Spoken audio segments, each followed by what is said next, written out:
y'all Kofi Kingston here, and I would love to have a drink with Wrestling on the Rocks, depending on what that drink is, preferably non-alcoholic, you know? How's it going, Celtic Warrior Shaman? Soda. I would love to have a drink with Wrestling on the Rocks. Maple syrup.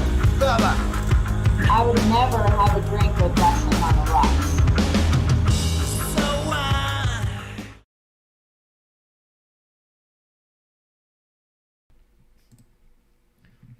Welcome to the dive bar of the IWC. Welcome to Wrestling on the Rocks, where every show is our first show because we cannot get episode 1 right. I'm at Ref Marsh. We're at WOTR the show. With me today, one half of the legendary podcasting duo, the Ironics. We got Kevlar on the rocks. Hey, what's up, Kevlar? What's up, guys? Been a while, it feels like. Been a minute. Been a minute. What? And with us, per usual, our We've number been here. 3. Yeah, he's been here. Kev's my number 2, but Beard's my number 3. I don't know what that means. But we got I'm the Sports shit. Beard. Say what's up. Hey, what's going on, everybody in the podcasting world of the IWC? Dude, I was physically here last week. I will just say that. That sounds like it's worth a re-listen. Just if I've ever heard a reason.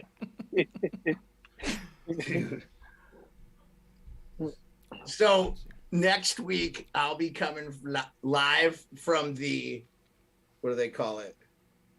Shit, I lost. I'll be coming from Las Vegas. I was trying to think of the hotel we're staying at. Oh, Yeah, the Venetian. Nice. oh, like the blind. Yeah. That was right.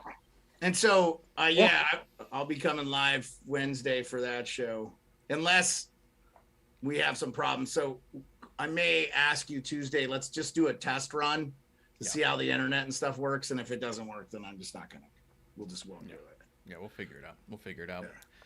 But Kev, you'll be here next week, right? I don't know. I don't know. We'll see how it goes. We will see how it goes. Who needs to recap Royal Rumble anyways? Yeah. Well, that's why I want to be on, because that's why I want to be on. Even though I'm on vacation and I'm in Vegas for the first time ever, and I'm going down for I don't know if you know, Kev, I'm going for the NHL skills competition and all-star game and the spit and chick. Oh, nice. Yeah, they're ball hockey tournament. So gonna see Paul Biz Nasty. He actually shouted out me at Twitter to come drink some Pink Whitney with him. I'm like, hell yeah, dude, I'll come drink some Pink Whitney with you. That's awesome. Yeah, it's pretty cool, man. He was one of my favorites when he was on the Yotes. He's great, man. He's such a good guy and such a good locker room guy. And I know a lot of people don't like him because he's a little uncouth, but he's such a dude. Have you met a bad hockey guy? I mean, they're just the bad hockey guys are like ostracized by the sport of hockey. Oh, he's a dick. They still talk about how big of a prick Tom Barrasso was the goalie for the Penguins back in the day. So he's like, you can't be a heel in hockey. It doesn't work. Even the guys who beat the shit out of each other are like the nicest dudes. I saw the other day, like the baddest fight I've seen. It was Zdeno Chara, who's like my age, 44, one of the oldest guys left in the league. He's like 6'9". He climbs Kilimanjaro in the offseason for fun because he can. Beats the shit out of this guy, beats him bad, and helps him up afterward. Goes, hey, good fight, man. Like after the fight, it's like only in hockey, man. Yeah, You know what? Babyface move. Big Equivalent handshake at the end. equivalent thing, Ref Marsh, is something like that. But remember when was it Triple H? Who were the guys that got together after that match? And it was kind of the first time that ever happened. The end of the era match where it was Triple H versus Undertaker with Shawn Michaels as the ref. Yeah. Yeah, man, that was a big one. And a lot of people love that, but I guess according to like insiders, like Vince was like losing his mind. Or something. Oh, you're talking about the Madison Square Garden, the click curtain call thing. That was Diesel, Razor, Triple H, and HBK. 123 Kid was not there. I believe he was actually out for a bit. I believe he was. He was in China. No. I think he was like doing a rehab type thing or something. I was kidding. Let's see. Let's do a little bit of what's in your drink. What's in your glass, Beard? Oh, we're just doing the liquid death today. some water. Nice. Marketing Canned water. geniuses, those guys. Yeah. Kev, what's in your glass? I'm actually switching it up today. I'm drinking some Behringer White Zin. Ooh, It's, all white zins are created equal. Are you gonna give it's us my- progress as that bottle? Yeah, I might. It's one of my good buddies' heavenly birthday, Sam. Mm-hmm. Sam Wise Genji. He's got a few nicknames. Mhm. But every year on his birthday, I'll have a glass or two of Behringer. So I said, might as well mix the two and Oh, it's today his birthday? do it on the show. Yep. Oh, cool. Yeah. Cheers. He's Sam. still alive. Like, you're not No. drinking in his honor. No, yes. Drinking in his honor. Oh, he's Heavenly passed on. birthday. He passed on? Yeah. Oh, rest in peace, Sam. Yeah, rest in peace. Cheers. I'm having some more Jameson cold brew while you can get it while Oh. it's fresh, because once that thing hits its expiration, it is butane and motor oil. I've never heard of this. This is Irish whiskey and coffee mixed? Not exactly, but pretty close. It's a flavoring of coffee is more or less what it is. It's not like they just did like a mix. It's a coffee liqueur by Jameson. It's a whiskey that is coffee flavored. Huh. So it's not exactly a liqueur. It's not exactly a coffee mix. They've added coffee flavoring to their Jameson, which actually turns out really well. Dude, Marsh didn't know what to do with his old coffee grains, so he threw it in a bottle of Jameson. Just shook it real hard. Yeah, and strained it back out. I'm not going to lie. I drank a lot of Jameson. Like, a lot of it. Like, I used to drink Good stuff. like a shit ton of it. When I was living with Brady, you know, it's funny. I should have known he was an alcoholic. I had like stadium seating for all my empty, like Jameson bottles. I just would keep them because I liked the old bottle. Yeah. It's Yeah, the yeah. same. It's the same bottle, but yeah. Yeah, they still do it. Well, let's hit a couple birthdays real fast. Speaking of birthdays, it Yeah. is Sasha Banks' birthday. The blueprint, the saw boss. that. So happy birthday and cheers to Sasha Banks. Cheers, Sasha. I think it was Maurice's birthday a couple days ago. Yeah, I heard a little birdie say something about that. Oh yeah. Yeah. Yeah. Yeah, there was a whole segment. I was like, what? Oh yeah. I forgot that was for her birthday. The box thing. I loved the box skit. I loved how they played that skit out. Anyway, I don't want to get off. You said it was who else's birthday besides Sasha Banks? Hopefully she's back quick. Maurice's. There's one other one. Why can I not find it? There was one other birthday that I was like, I better make note of this. Uh-oh. And then you didn't make note of it. Yeah. I've been just trying to, what I need to continue to do is just use my like Apple Notes. Like that's the easiest way. And I just make like a little checklist. I don't even know if I have anything. For Well, a this lot of week. times I just take a screenshot and then I just scroll through my screenshots. But every now and again I just delete a bunch of screenshots because I don't need so many. And I may have deleted whoever's birthday it was. So. You know what Chris, you can actually put pictures into the notes. Yeah. So you could put your screenshots into that note for Wrestling on the Rocks. Yeah. I've done that several I try and times and take then it. just delete it at needed. Yeah. Absolutely. Today's Road Warrior Hawk's birthday. Another there heavenly you go. birthday. Oh, damn. Cheers to Road Warrior Hawk. I thought those guys were gone. Hadn't they passed on? Is that Laurinaitis? Is that Laurinaitis? No, it's No. Oh, well. No. They both have passed, but yeah. Yeah. Well, I thought Laurinaitis was still alive. No, John Laurinaitis No, he is not passed- one of the Road Warriors. One of the Road Warriors has a similar last name, but you're thinking of probably John Laurinaitis because he pops up in articles and stuff a lot. But he was what do they call themselves? The cool dudes or something weird like that. He was called Johnny Ace. Oh, okay. Way back in the territories and stuff. He actually would come out on Oh. a skateboard. You know, shout out to Darby Allin. Yeah, I think his kid played some football. He's pretty good. Yeah, it could be. Yesterday could be. was Michelle McCool and Honky Tonk Man's birthday. Those are the ones I saw. Oh, Cheers okay. to Michelle McCool and Honky Tonk. But all right. I don't have much for news. I do have this though. I just thought it was worth bringing up because it's been topic of conversation for quite some time. Nick Khan had an interview recently, like this week, like a day or two ago, and in it they asked if the WWE was for sale, and he had made mention that there have been offers from companies, but that WWE is not actively looking for buyers at this time, and not to expect it to sell anytime soon, which I think is interesting. What if it's already sold? Yeah, I'm looking for buyers because they got one. Like, quite frankly, though, if you're the McMahons and you've made it into this empire, why would you sell it?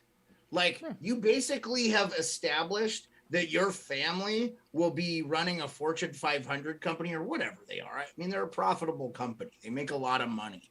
Okay, forever. So when Stephanie and Triple H's kids are running around and their kids and kids, you know what I'm saying? Like why would you sell it? Like a lot of football teams, like the Giants, they've been owned by the original owner since the 30s. Same with the Bears. I mean, I don't know if that's a good thing because look at how shitty those teams are. But like, and you know, I think there's some argument it could be said. I mean, look, we're all saying this too. Well, you said the Yankees. This is all the Yankees have been owned by Steinbrenner for like since the 70s. What he bought them for was ridiculous. Like 12 million or something. It's like ridiculous. Like, I thought it was lower than that. It might be like 30 million or 35 million. It ain't much more than like 35 million. Anyway, the thing I keep seeing is that like all of Triple H's work from NXT is being like erased by Vince. I keep seeing this theory, and some of that is tied to, we're gonna, sell the business. But I just think it's them like changing shit up. Like they probably felt like this isn't working and it's costing us a lot of money. And, the pandemic's affected everybody. I mean, like I'm hearing about 70s style inflation, like we're back to the 1970s, which was not considered a great, you don't hear a lot of people go, 70s, like music and shit. But like, like, remember the 70s? They were great. They were not. People waiting 4 hours in lines to get gas at gas stations and shit. Yeah. So George Steinbrenner bought the Yankees for $10 million. I said 12 initially, didn't I? Yeah. Yeah. Really close. I said $1, so I would have got it. $1, Bob. I went over. Yeah, you would have got it. If we use the Price is Right rules, you would have got it because I went over. Yeah. We live our life in Price is Right rules, I'll be honest with you. I couldn't remember. Oh, no. I mean, essentially, though, that franchise would sell for like $10 billion right now. Easily. Yeah. But, I mean, the logo alone could sell for a couple billion if you just wanted to even make a new logo. You know what I mean? I don't know if you know this. So you're a former New Yorker. Yeah. The Yankees offered the Yanks and the Yes Network thing that they were going to do to MSG, which is James Dolan, who owns the Knicks and the Yankees. And he was like, nah, like get out of here. And so they made Yes. And like now you could make it's, and like a lot, if you don't live in the Northeast, you don't know about all those regional mass. There are some like not owned by zillionaire networks, like Mass and Mid-Atlantic Sports Network is like it's privately owned sports. Not like ESPN. It's not like a corporation or anything. So, Yeah. There's some local ones. Like there's like NY1 and NY2 that always does local news and stuff, and think they have sports sometimes. And it's not a big, massive thing. It's just kind of almost feels like public access at times, but nicer. Justin Times in the chat says, "Cheers, my dive bar friends." Cheers, Justin Time. Check out the new In Time Wrestling podcast with him and our boy Jeremy In Time. Yeah. Let's see. Yeah, so I agree though. I mean, who knows if they're gonna sell, if they have a buyer, if they don't. If the idea is setting up something for whenever Vince passes, this is what is to be done moving forward, and maybe that's when they sell. Who knows if Triple H wants it? Who knows if he's, you know what I mean? There's just so much to it that. Well, do you think just too? Like he came out and said it. He just had like a heart attack or some shit, right? I mean, we're assuming we didn't know, but he had an incident where he had to go to the hospital, and he's been out. Like he might have just said, "Hey, like I want to be done. Like I don't want to do this anymore. Like I will be a for a while." I mean, aren't there kids like school age and stuff too? I don't. Yeah, he's got like two little girls. He's got a huge house on a lake. Like, I don't know, man. He sounds like there's not a lot of reasons to leave that house if I was him. But Dude, some we do people not need have to the learn same how to drive. retire. Trust me. I don't have that problem. Like, it's like dude, Yeah. sit here, Yeah. smoke some weed, and paddleboard all day. Yeah, it sounds fucking Yeah. awful. I'll just do that. Yeah. But I agree. I also don't believe that Vince is actively trying to diminish and erase the legacy of Triple H in any way, shape, or form, and especially not in the NXT realm. I think that they tried to do something. I think they were doing pretty decent with it for what it was. I think, if we're being honest, Tony Khan coming on the scene and basically taking the rug out from under him is what changed NXT. Nothing to do with... The NXT would have kept going the way that it was going, I think, had it not been for AEW. I think AEW changed everything. Well, and didn't some of the big NXT guys go to AEW?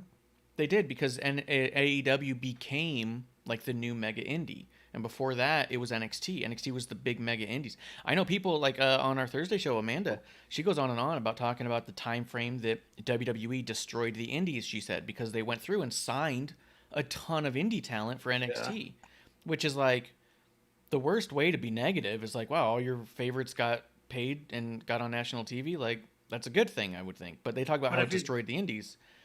But if you're trying to snuff out competition, it's also not a bad way to snuff out competition.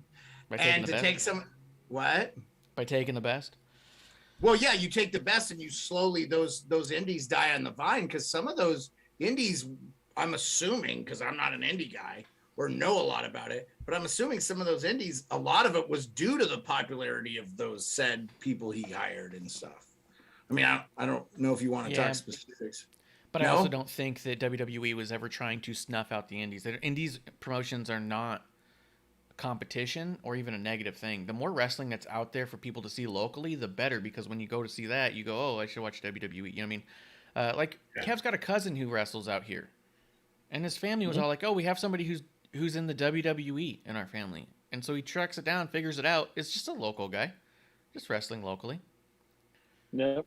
You know what I mean? Like, it was nothing big. So it's just the WWE is the Kleenex of wrestling, and I don't think any indie promotion is going to take that away. So, but either way, it is interesting that Nick's saying that that they're not looking for offers right now. The only other thing is, I wanted you guys to tell me if you guys saw it or not. Seth Rollins was on that NFL Good Morning Football, right? You sent it to me. I watched it. I don't know if you watched it or not. You could have just. Of course, I watched it. I texted you back about it. Yeah, but that doesn't mean you watched it. I watched the whole thing. How was it? I didn't watch all of it. Yeah. Yeah, it was great. I mean, all he does is he's just selling Royal Rumble and how that's like the busy part of the wrestling thing leading up to WrestleMania, which we aren't that far away from, what, 2 months or whatever now, 2.5 months. So it was good. He's such a good interview, because he's so charismatic and he likes football. He's a Bears fan. I'm sure I knew, but didn't remember. And that show is really popular right now. Good Morning Football on NFL Network, real popular. And so, do they typically have guests like that on or no? Yeah. They have people on all the time. Yeah. I mean, usually they talk about football, which he did do, but like, because he's a football fan, but like, it was, he just talked about the Rumble and they asked him about his suits, and he gave a hint for what he was going to wear for the Rumble, but he didn't want to give it away. Cause they are, I mean, dude, they do, like him and his old lady. They're like, I always like, they are into the fashion and they're going to wear some insane shit. Like, and I actually think, you know what, though, for this day and age, you really need that. Like, I think, because, I mean, you're still going to have your bare bones wrestlers, and there are going to be guys that come out and say, I don't need all that bullshit to wrestle. And we'll see it. I guarantee we'll see it. It'll be the guy that plays the guitar that comes back or something. I don't need all that fancy schmancy stuff. But, like, I mean, dude, I just think, like, Seth Rollins, if I owned the wrestling organization that he worked for, I would have him out there selling it as much as possible. You can tell he loves it. He's good at it. I think he'll be in that business as long as he wants to be quite frank. Yeah.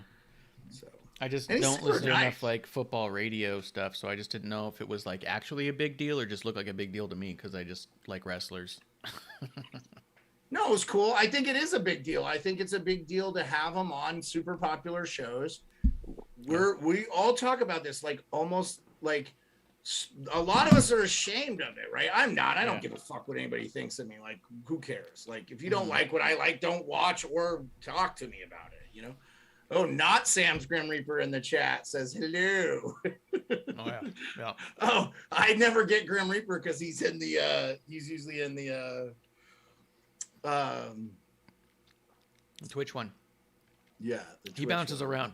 That Grim Reaper is the wily one.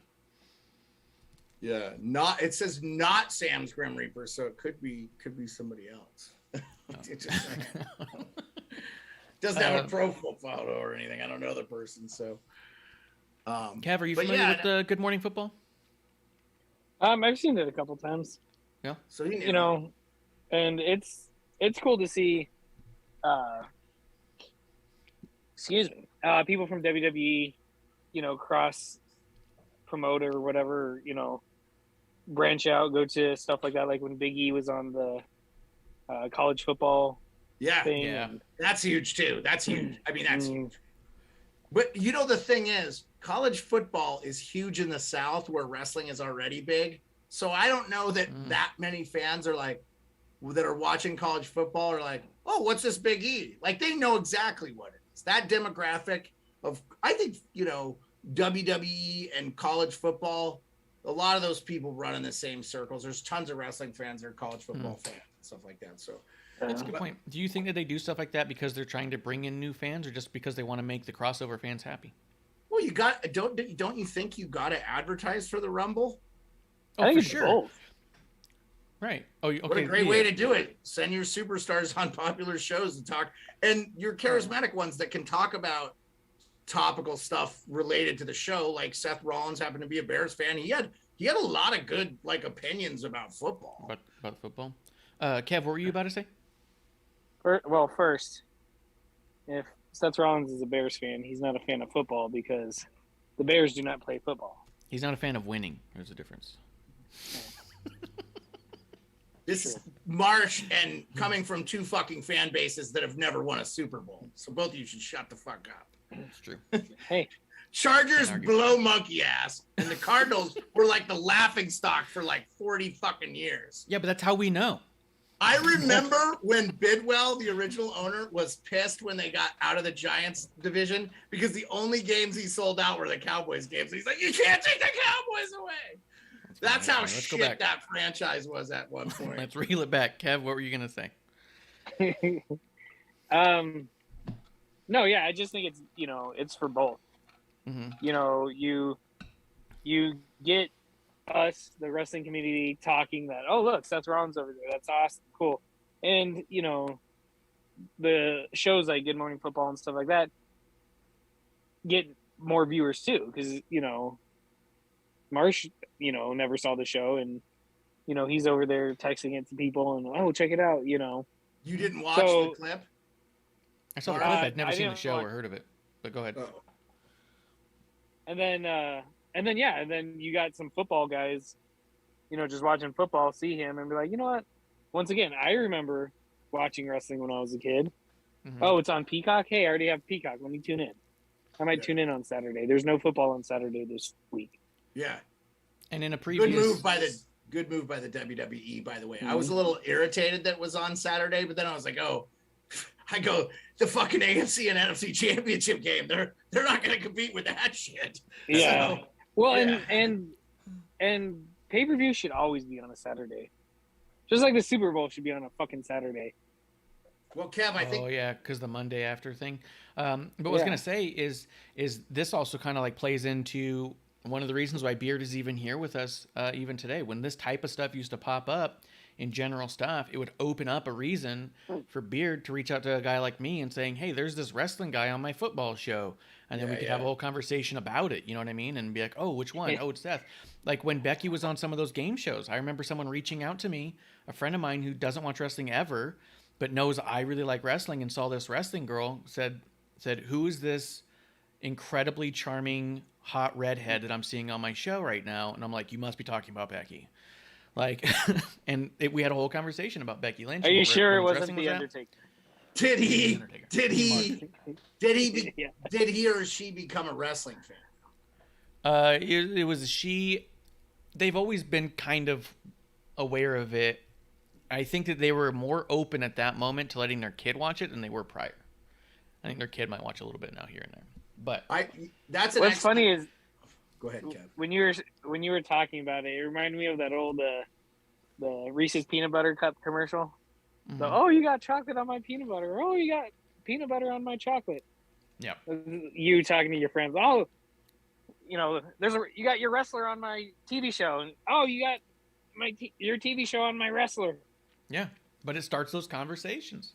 Well, I think too, though, if you like were a fan of wrestling and you kind of fought, like, let's say you watched Beyond the Mat or something, which was like the first documentary I ever saw. Man, that was kind of one of the first expose document just about how it is and stuff like that. Oh, actually, let's see what that Sam Grim Reaper says. Historically, the Royal Rumble, would it be scheduled on a Sunday that was between the AFC and NFC Championship games and the Super Bowl? He's saying because, so I wonder if WWE is going to adjust this too, because with the NFL adding extra weeks, so they went to a 17-game schedule. It was a 16-game schedule, but they went to a 17, but they went with like a longer bye. So I think it's a total of 18 weeks or something. I don't know. Yeah. Then you throw in the wild card weekend, the divisional matchup, which, by the way, the football games this last week were incredible. So and the fucking viewership numbers for football and anything football related are so high. So if you can get wrestlers on those platforms where they're like brought people, and then you putting your best employees out there who are nice, smart, articulate people, like that's what I'm saying. Like this isn't Jake the Snake Roberts smoking crack in a like Wyoming thing. You're listening to these smart 7-figure salaried like professionals who are not only like really charismatic and fun, but like really good people. Like, and then, they're doing all this charity stuff. Like, I don't know if you guys saw the stuff they're doing in Africa, the WWE and stuff. So UNICEF, like they do not, Marsh is right. They do not get enough credit for what they do for the, the. And you bring up a good point with Seth. He's one of those guys who's huge in his community because, oh shoot, I think we just lost Kev. It says now the Rumble is on Saturday. The NFL schedule doesn't matter, is what he's saying. But I agree with that. Have it on Saturday. Yeah, I think it's because before they would make sure it was between those two matches or between the two games. They made sure, but now they don't need to worry about it and just plug it where they want. But like if you have a guy like Seth on there and you have people look into him, they'll find out that here he is, this big guy who travels all the time and goes all over. And in his own hometown, he put in a really nice coffee shop with really nice coffee that he used to get on the road and could never get back home. He opened up a wrestling school in his hometown. He opened up a CrossFit gym in his hometown because these are things that weren't prevalent there.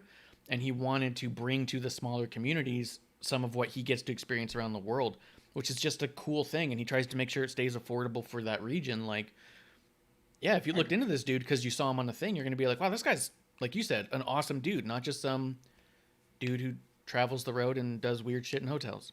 Well, and I remember when I came on, I was like, I don't like this guy.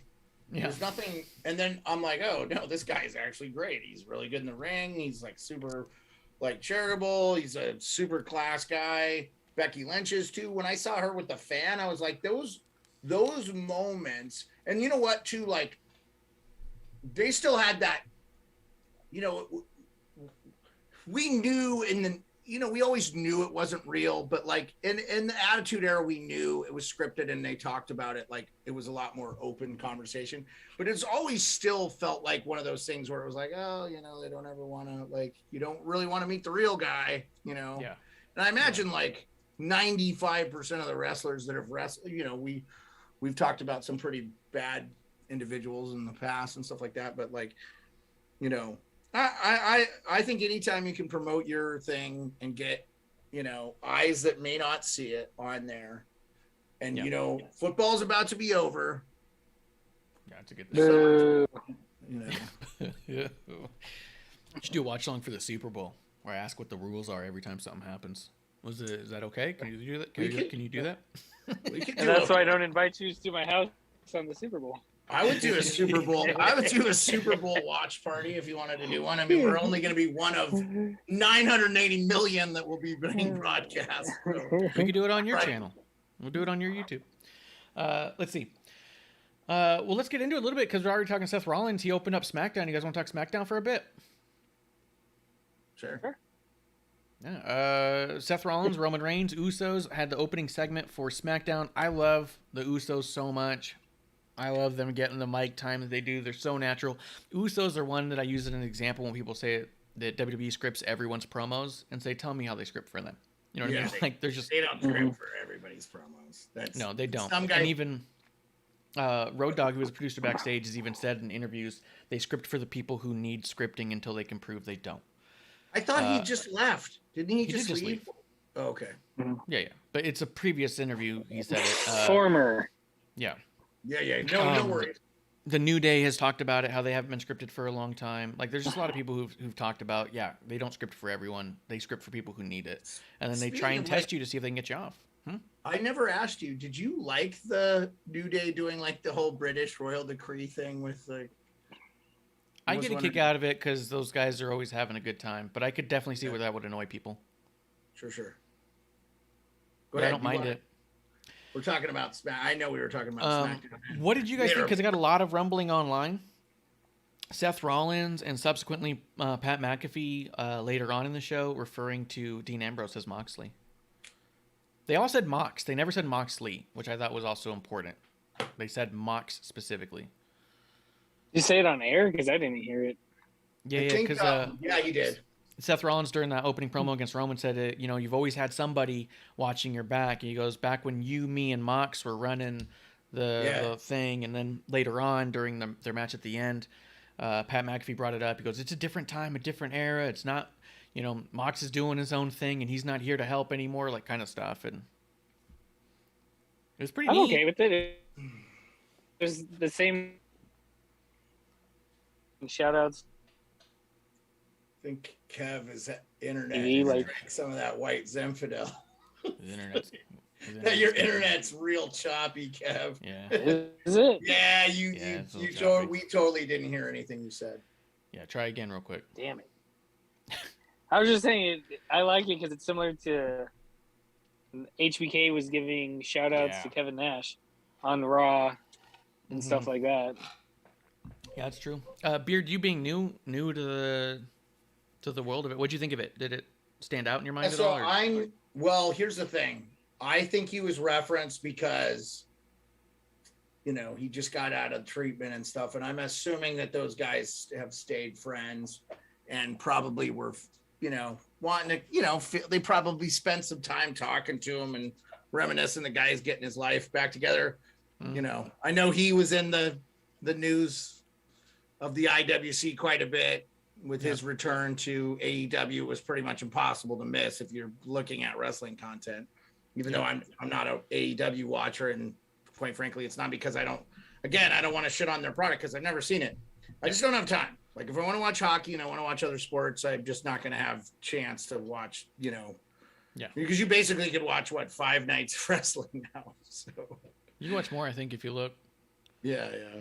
I mean, just between AEW and WWE, you could watch 5 nights. So yeah, exactly. And then what's the between matter? The other ones, like assuming there's no pay-per-views. Yep, exactly. And then what was there? There was 1 or 2 weekends last year where AEW had a pay-per-view on Saturday and WWE had a pay-per-view on Sunday, and it was all like, man, if you actually try to keep up with all of it, you got 8 days of wrestling. Mm-hmm. Yeah. 7 days. Yep. Yeah, I have no problem. I think it's kind of irresponsible to not be referencing the past. I think you look in the arena, there's 100 fans every time wearing an Austin 316 shirt. There's Hulkamania shirts. There's Undertaker shirts, which they still sell on the WWE shop. Stone Cold stuff and Undertaker stuff and The Rock stuff. So I just think why would you not acknowledge the Shield or whatever. I mean, I knew about them. I knew what they Yeah. were. I knew that Dean Ambrose / John Moxley, whatever his real name is, whatever he goes by, was in that group, you know. And I agree 100% with Seth Rollins. Roman Reigns has the Usos backing him up all the time. You know, I mean, Lashley said it today on McAfee's show with Lashley on there. He said, you know, nobody is doing the promo stuff like Roman is doing right. Yeah. And they have let this thing like escalate into this giant thing where if you're not a fan of him, you're ready to see him lose. But when do we see this? Yep. Like, I don't know. I'll tell you, that's the thing that I'm having a real tough time dealing with my fandom, because I'm like, man, I don't really care. Like, I don't care enough to see him lose it. And the Usos are great. They're great wrestlers. They're great in the ring and they're good on the mics and stuff like that. I'm not being critical of that at all. I'm just saying, for me, I'm like, I don't know if I give a shit about the storyline. I will tell you this though, and I think we talked about this a little bit last episode. I actually am more intrigued by Seth Rollins versus Roman Reigns than I was Brock Lesnar, because the Brock Lesnar Bobby Lashley thing is way cooler too. I almost feel like the COVID thing was like the best thing to happen to them, because I was sick of it. And like, I like Brock with on the mic himself and stuff is so good. It's so great. And he's getting to like actually be himself a little bit and enjoying it. Like, I'm into it. So I will be excited to see it. I may have to watch the Rumble. Like, So I think, just to clarify, for the sake of clarification, you're not saying COVID was good. You're saying that the ability that WWE has to make the most out of being cornered in a back situation is super highlighted in this exact storyline. And I agree 1,000%. Like, COVID happening forced them to do something, and their response to it was exactly what makes WWE for so long. They take the worst situations and go, how do we make this actually an incredible thing where someone wouldn't have even thought? And that's exactly what they did here. I think it's sick. Yeah. 100%. Yeah, I know you weren't saying anything, but I didn't want it like twisted. Yeah, no, I'm glad you clarified. I'm gonna let Kev talk now, because I talked a long time. Yeah. But so, throw back to Kev on the Mox thing. I think the reason that people really stand out about it was they could have easily said Ambrose, but they said Moxley. Where in the WWE universe and in their canon, as it were, they've never referred to Ambrose other than, they've even referred to Dean once or twice and Ambrose once or twice since he's left. But now they actually just went ahead and say Moxley. Do you think it has to do with, like Beard was saying, where he's reinventing himself by getting clean, in a sense? He's getting his life together. Like, do you think it was just a showing of respect to that, or do you think it was just a cool moment? Yeah, I mean, we can't speculate what's going on through these guys' head. And True. Hey, this is Moxley now, because he was Mox before WWE. Mm-hmm. So, if he changed his name completely and then they called him that, whatever. But, yeah, I mean, I have no problems with them giving the shout out and stuff like that. And, I think with WWE, if they made a big deal about it, I think it would, almost close the door on ever for a potential return. Because that's one of the things I've been waiting for, is the return of somebody that went to AEW and now is back. Yeah, I think that'd be cool too. And what do you think? That has a little bit of an olive branch. Yeah. Oh yeah. Because WWE always wished him well in his ventures, and I think they, that was before he announced he went to AEW, but everyone kind of figured it out, I think, way beforehand. We're talking about Moxley, or yeah. Okay. Yeah. But I could easily see, hey, like you said, the olive branch is out there, and I could see Ambrose or Moxley coming back, and even when he comes back, I could see him being Moxley. That's what I was gonna say. Do you think this was like an olive branch to him in the regards of, hey, if you were to want to, things would be different. You know what I mean? You would be able to be Mox here. You won't have to go back to being Dean. Things would be different. Like, and I wonder if that was kind of the idea of it. I don't know. Like you said, I can't speculate too much on stuff, but it does make you wonder. And like you said, I think the idea of somebody leaving to AEW and coming back will be a big moment and it'll be a cool moment regardless. I don't think that means the end of any company or that one company's better than the other. I just think that it is cool when these guys go back and forth a little bit. Like you think of guys like X-Pac, him being 1-2-3 Kid and 6 and coming back as X-Pac. Like I want to see stuff like that kind of happen where you see somebody's career grow in a sense as opposed to just like, well, I just go here now until forever. Mm-hmm. Yeah. Go ahead, Kev. I was going to ask, who do you guys think, is he the guy most likely to come back? Because I also read or heard him say specifically, Bryan Danielson, a.k.a. Daniel Bryan, that, you know, he left on good terms. And, like, I could see him coming back to WWE, too, you know. And well, I think a lot of them left on good terms. Mm-hmm. And, you know, we used to see it back in the WWF and WCW days where somebody would, you know, flounder in one company, go to another, all of a sudden reinvigorate. Yeah, like, you know, you get some wind underneath those sails, and then they'd come back, you know, to the other company, the one they started with, and just take off again. Jeff Jarrett was like that. Every time he left the company, he showed up at the next company a little bit higher, and he went back and forth like 3 times. And every time he was climbing, it was always a better move for him. So yeah, I agree with that. Road Dogg? Was that Road Dogg? No, well, it's a different Double J because that was Double J Jesse James. I'm talking about Double J Jeff Jarrett. JEFFJARREE. What was the big character he played? I can't remember. Double J. Okay. Ain't I great?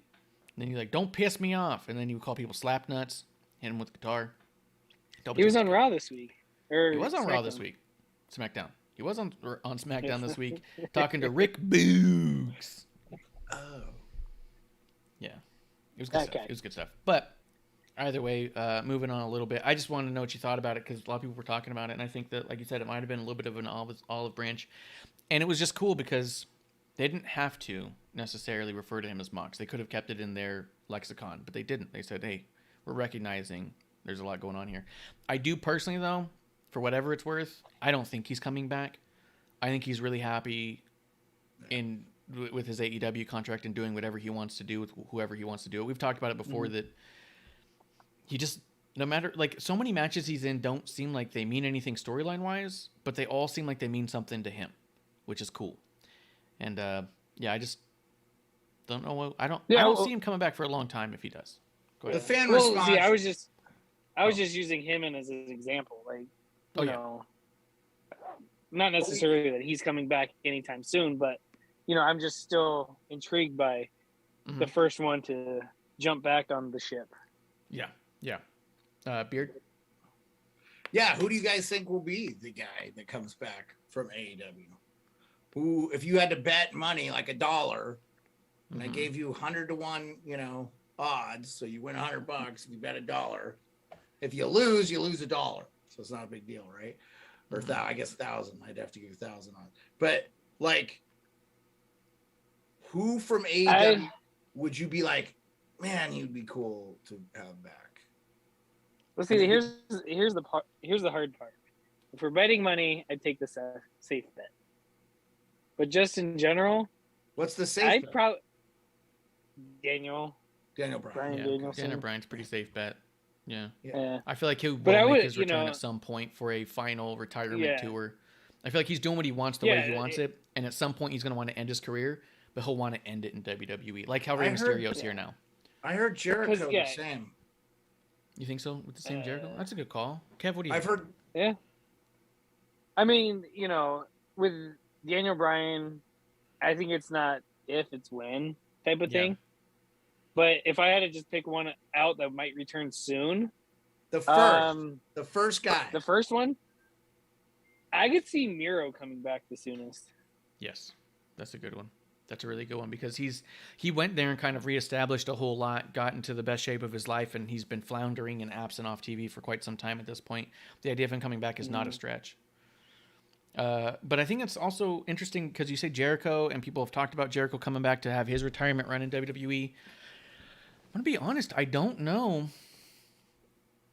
in the nicest way possible. I don't know that he's done a lot to up his stock or even his goodwill towards the fans. Like, I don't know that WWE would have a final run for him. I think realistically, I could see them having him come back as like a GM type figure or have him come back just for the Hall of Fame, but I don't see him with another run, to be honest. This is an Amanda J thing. I think That's probably a good point. Probably a good point. Just saying, this is something she should talk about. This is up her wheelhouse. I mean, she goes on the AEW or the Jericho cruise, right? That's a good point. So she'd be the one I'd want to hear from on it. But Miro's a good call. I could see him being back. I do think a Dana Bryan's a win when he's ready to retire. I think the first guy to come back is going to be a shocker. Like, it will catch people off guard. And I think it'll be someone, the dude with the black face, eyes, or something, Aleister Black, or maybe an Adam Cole. Yeah, I know you love Adam Cole. I know he's like your favorite wrestler of all time. Baby. I think honestly, I think Kevlar for me hit the nail on the head with the Miro one. I think that because I think he would be a big surprise to see back. I think people in a sense have forgotten enough about him to be super surprised and happy to see him again on their screen. I think there's a lot going for that theory. One more question for you on this lines. Who from the WWE would you like to see go to AEW? Sorry to hijack this because we. No, I'm just kidding. Not named. Okay, I'm going to eliminate one person because I know we're all thinking it. You can't pick Charlotte Flair. Damn. We all would love that shit to happen. Yeah, go. I mean, like, don't let. Yeah, you should go. I think AEW is a great career move. Yeah. See ya. I quit. I'm on my way out. Yeah, I'm going. I think that's my problem. Go ahead, Kev. No, I'm just trying to think. I just said I'm trying to think. Okay. Well, then I'll just buy you some time. I think that's my problem with. So, my problem with who do I want to see go to AEW stems directly from my desire to not watch them wrestle every week or not watch them on TV every week. Not my desire to see them thrive in a different environment. Because my problem. Okay. Just answer it. Well, I would wish it to be a more positive. I want to see this person thrive in their own creativity. I could see someone like a Ricochet over there making a splash and being able to do stuff they want to do, or a Mustafa Ali. I could see being able to do something they want to do. And they're doing virtually nothing with them right now anyway. They're doing very little, yeah. But at the same time, like... Ricochet's the best jobber in the business. He's incredible. He's incredible on Dolph Ziggler levels of just making someone punch you and look like you're crumpled into nothingness. And that's I like... Yeah, I don't want to see him go. But I'm saying we don't see him wrestle very much either. We'll see. Kind of in his prime. Yeah. When you first said it, I thought more of like who would fit over there better. Yeah. So I was thinking like a Shotzi. Like, don't get me wrong, I don't want to see her go, but I think she would fit in AEW. Yeah. But then I was thinking, somebody that is floundering around WWE that could maybe benefit from going over there, and definitely Ricochet. And Bobby Roode. Bobby Roode. I mean, he's never found his groove in WWE. In NXT, he did well. Bobby Roode, Robert Roode. Robert Roode, yeah. Half the Dirty Dogs. Yeah. Half of the Dirty Dogs. Yeah. I agree with Shotzi because they're doing nothing with her either. Like, she came on and then was gone. I don't know if she has an injury or right. Like, But my concern is that we haven't seen anybody go to AEW in that kind of position and then be used incredibly well in AEW. You know what I mean? Like, the closest we have is Aleister Black. And Miro had a bit of a run, but he also had the similar run in WWE. You know what I mean? Playing the best friend gimmick. Well, don't you guys, I've heard, and I don't want to go down this AEW rabbit hole, but from what I've heard, a lot of the WWE guys coming in have actually, from what I can tell, have not made AEW better. It feels like they're just, Well, my thing with AEW is it feels like, the inmates are running the asylum. Mm-hmm. Doesn't feel like a direction. That whole shtick. Yeah. And, I've been wanting to watch it again. I've talked to some friends.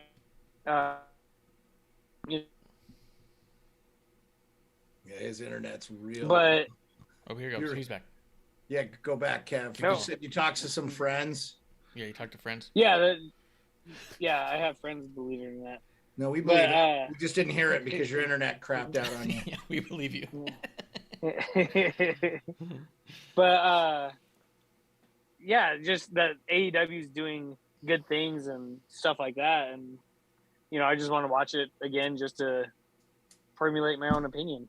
Yeah, I agree. And I agree too that it doesn't feel like anybody who's shown up over there has made a significant, dramatically positive impact on their company, apart from their own segment in general so far. But it's still young. There's still a lot going on. There's still a lot of hope there. I do think Dan O'Brien's brought a bit of a competitive edge and slowed down a lot of their main events, which I think has been very good. I think CM Punk's brought a lot of eyes and awareness to it, which I think is good. So I don't think that they're not doing nothing, but I do agree with you. Who can go there and like make a big benefit, make a big splash? It's a little tough for me to say. I think that Kev had some of the best answers there, if I'm being honest. Let's rush through a little bit more of SmackDown. Raw was pretty good. I want to talk a little bit about Royal Rumble, but maybe we could talk about some of that now even. Kofi Kingston and Big E was cool. The Aaliyah and Natalya thing I liked. I didn't like that Big E showed up on SmackDown. Why not? Why? Like I liked it in the fact that he was there having his friends back, but I just hope that he's not just paired with kind of like what they did with Kofi. A lot of people are making the comparisons that their title runs are, mirroring each other way too much. And How is it any different though, Kev? Real quick question, because Big E to me wasn't the champion that long. How is it any different than what Roman and the Usos are doing though, really? Well, no, I'm just saying that they had a singles run, they pushed him as champion, and then almost not even back of the line, they're just like, here, go back to you're saying go back Big to that. You're saying because Big E is kind of out of the title picture now. Yeah. Yeah, that sucks. Yeah, I didn't get that impression. I got the impression that Big E coming out was bigger than a tag partner coming back. It was, oh shit, here's Big E fresh off of a world title reign, getting his old buddies back. It felt more like, in a certain regard to me, and I could just be because I like to watch the way I like to watch, it felt more to me like if Stone Cold had come out for a Triple H match where you're like, oh yeah, they did tag for a while. They are doing their own thing. Although that's a bit of a stretch because they were such single stars for so long. It felt to me like a big name coming back to have his old buddies back for a bit because his tag partner in Kofi isn't there to have his back, or Xavier Woods. I mean, Woods can't have your back. Who can? That door is still open for me to always come have my buddies back, no matter what I'm doing, no matter the heights that I'm seeing. I didn't feel like it was a step back into place. It felt like a highlight of here's a big fucking deal. Well, I'm just saying it looks like the first step in a step back into place is what I'm saying. Like, I'm not, like I said, I liked it. I'm like, cool. Like, good. He's got his back and stuff like that. But I hope that's it. You know what I mean? Yeah. That's like true. if he shows up if he shows up on SmackDown this week and he's just now all of a sudden Kofi's sidekick, or in a tag match, and we're like, man, that's stupid. Well, because it's the Royal Rumble time frame, right? And Royal Rumble to WrestleMania, they always start blurring the lines of the brand split, and I think it's smart. I actually like it. Wild card. I loved it. What? I like it. I loved it. Didn't we talk about like screw the draft and get rid of that? Like it's run its course and just have the champions be the champions, and then you can have. I think it's nice for the wrestlers to know when they're wrestling and stuff like that. And you can keep guys on schedules and stuff, but see, I don't like that because last time when they got rid of I'm just saying last time they got rid of the brand split, we had the same guys on the shows every week. And so many people took the back burner. Like we would have Drew McIntyre, if he didn't break his neck, be on 2 shows every week. But that's happening now anyway, Kev. We just talked about guys we're not seeing. but that's just the period of, okay, Big E's on this show, you know, the Seth and Roman thing.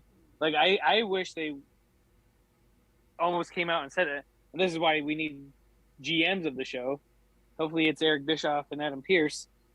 Be interesting. But they say, hey, Seth Rollins was traded to SmackDown. Yeah. I And think then that say, the idea, you know, though, I don't think this is seeing a dissolving of the brand split. I think it's just a blurring of it because Royal Rumble and WrestleMania season are coming up, and those are always blurred right before the draft to be like, give you teases and to find out what people are hot for. What do they want? Do they want to see Big E and Kofi back together again? Do they want to see Seth Rollins and Kevin Owens? Do they want to see Seth and Roman? Like, it just feels like a lot of teasing that they do as they lead up to it. Because I don't want to see the dissolve of the brand split either. I think the brand split is the best thing that they can do because, like you said, every week you would get like a Roman on every show or a Drew McIntyre Cena. on every show, Cena on every or show. back in the day, Cena, yeah. Yeah, which sounds cool to us because we like them, they're big, but also to them, it sucks because they don't get as much time with their family. And secondly, there's no more room for guys like the Dirty Dogs or Street Profits and the Mysterios to have a storyline because they have 20, 30 minutes on every show of just Drew McIntyre. You know what I mean? Like, it opens up more space for the other guys. So we got in the chat Six Crow Ricky Forrest. I haven't seen him before, so that's cool. I think it was two things. One, Xavier is out, and two, Royal Rumble is coming is a mixed brand event. I agree. And also everything's always got jumbled too because of the COVID stuff. So, you know, we just had to kind of deal with it. And again, I said, I'm more into the Roman versus Seth Rollins at the Rumble than I would have been Brock Lesnar. Cause we were going to get, I'll be honest with you. If we would have got Brock Lesnar at day one with Roman, I would have been fine with that story going where it is now anyway. So pretending we got that and say Roman won or whatever, now we get Bobby and Brock. It doesn't tarnish Brock because he didn't lose to Roman this time, right?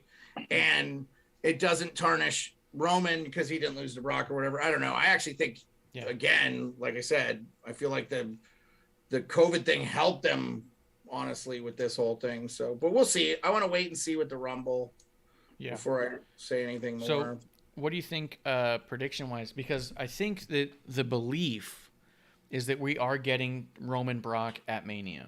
Do you think, because we could just jump around a little bit here, no reason why not to. Do you think that there's any reason... House of Pain. House of Pain. Do you think there's any reason why... Do you believe they're going to go into that match with both titles on the line in a Becky Lynch type scenario where you can have a Roman hold up both titles, not to unify them, but to signify the top of the tippy top of the mountain, as it were? Or do you think that at Rumble someone's losing their title? I'll start with Kev. I don't think either of them, you know, just the heavyweights. I don't think they're not going to change hands. You think they're both going to hold on to their titles and go to Mania with championships? Yeah. I mean, I think you have Brock as the champion and Roman, you know, you've gone this longest reigning Universal title holder. You know, get him to Mania as well, because if he drops it, you know, put it on Mania, because that's the grandest stage of them all. As they say, showcase the Immortals. Yep. So would he lose it at Mania? Who's he? I think so. Roman? Would Roman lose to Brock at Mania and Brock holds up both titles? Well, yeah. Is it Brock that he loses to at Mania, or is it? Well, that's what we were saying. No. Real quick, I'm going to hit the chat real fast. Just in time in here with a terrible take.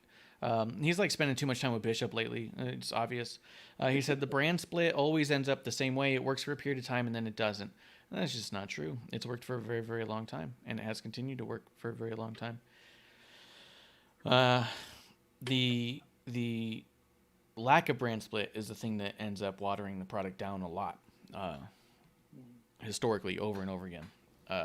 But regardless of Justin's horrible take, as you can get from Just in Time Wrestling Podcast, as well as any Bishop partnered podcast of Turbo Wrestling Takes, they're out there. Cheers to Justin, though, friend of the show, drinking buddy. Cheers. Oh, I was going to mention real quick before I continue on. Beard, you had the dog there, and he was looking so debonair, and I loved the dog looking into the camera a lot. Like, he knew he was on. He was like, here's my time. Yeah, he's out here pouting. Come here, Bone. You want to come back on? Yeah, you know. He was good. He was good. Actually, the commander-in-chief is in your neck of the woods, so I'm out here by myself. So I had to get, when you saw me get up, I just got to do Moose Watch. You know, if she's here, they hardly leave her side. Yeah. When she's home working and stuff, they're with her a lot. But when I'm doing the show, Bone will come in and he's like, what's going on or whatever. The other two don't give a shit. Moose doesn't care at all. You know. Bone can be on the show on Thursdays. Clump's cat shows up on the show an awful lot. Like he's welcome. And I just like the way he was politely staring into the camera the whole time to be camera ready. Go ahead, Kev. Is your dog named Moose or cat? No. An actual moose would upset Well, that's what dogs. I thought when he said Moose Watch, but then I'm on the show, right? I thought he referred to one of them as emergency? the name. It was my wife. I thought maybe she was being attacked or something. I'm like, why are you? She even asked me, when are you doing the fucking show? I said, because that's why I checked in with you early. She's like, when are you doing the show? I go, I don't know. Let me find out from Marsh. So I texted him. Hey, this is when we're doing the show. She tells me this morning at 8. By the way, I don't get out of bed till 11 because I watch Pat's show, right? So I don't have to. I just watch it on my bedroom TV. So like she texted me at like 8. By the way, I want to tell you how late I was up playing video games, and I had a few Terramana. You know, I was like, and then some hash aid, and so like. She texted me like 8:30 in the morning. Hey, don't bother me. I'm doing this thing, which I wouldn't even been awake for. But she texted me. Like I was like, oh my God. And then I even told her when we're doing the fucking show. The other thing is she could tune in. She has historically in the past. Yeah, she asked so she could tune in, so she could watch. I think she's gonna come say hi to you in Tucson. I don't know.